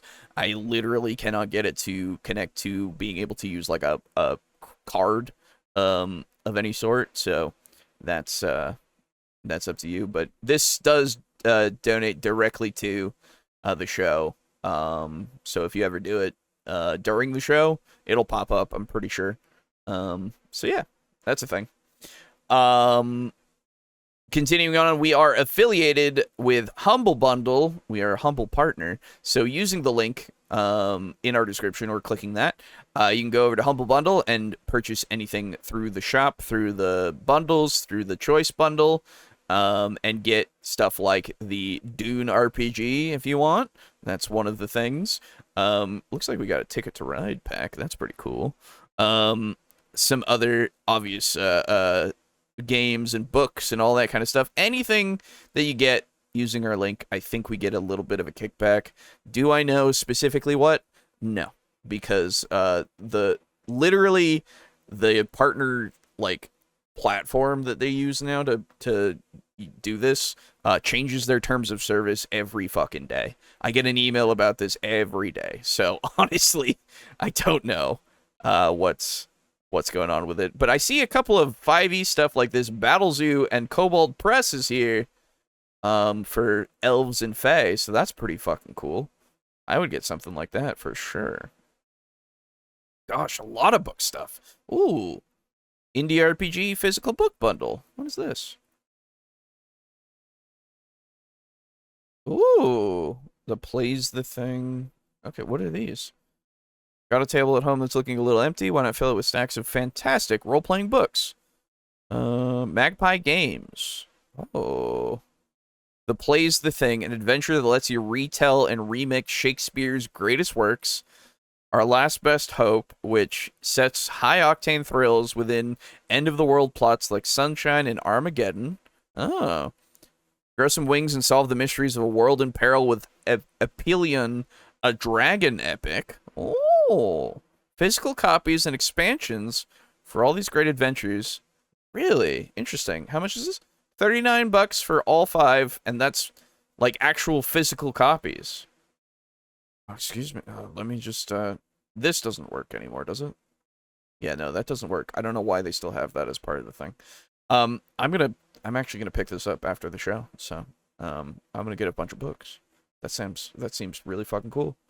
So yeah. Humble Bundle. Go and check them out. Love that site.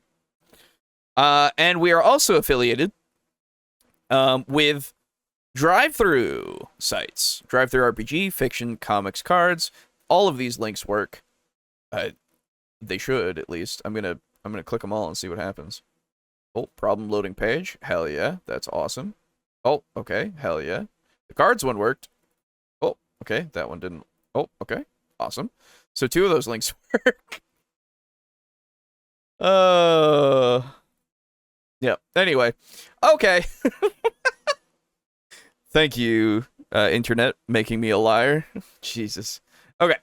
Anyway, Drive-Thru RPG is the one that's most relevant to what we do. So going there. Ooh, Delta Green. Artifact 0. Oh. Oh. I kind of want that. What's this? Rural Montana? Oh. Sorry. Okay. I'm very excited for that. So, as you can see, it has a lot of RPG stuff in it that you can get for cheap PDFs or as well as books. You've got stuff from community-made content as well as exclusive stuff to Drive-Thru RPG. I didn't realize. I pass by this all the time, and I don't even see it. But yeah, all the stuff, if you use the link, if you purchase anything... Oh, excuse me. If you purchase anything within 15 days of clicking the link or using the link in whatever way, you will give us a little bit of a kickback to anything that you buy. Up to you, of course. But yeah. Ooh. Sorry, I'm getting distracted by things that I want to buy now. That is my that is unfortunate for me. Anyway, thank you all for joining us for the evening. We appreciate it, or the day, or whatever time of day it is for you when you're watching this. Who knows? hope you enjoyed. Hope you continue to enjoy. And I suppose we'll see you next week for more of the show. Thank you very much. Goodbye. Bye-bye. Bye. Bye-bye.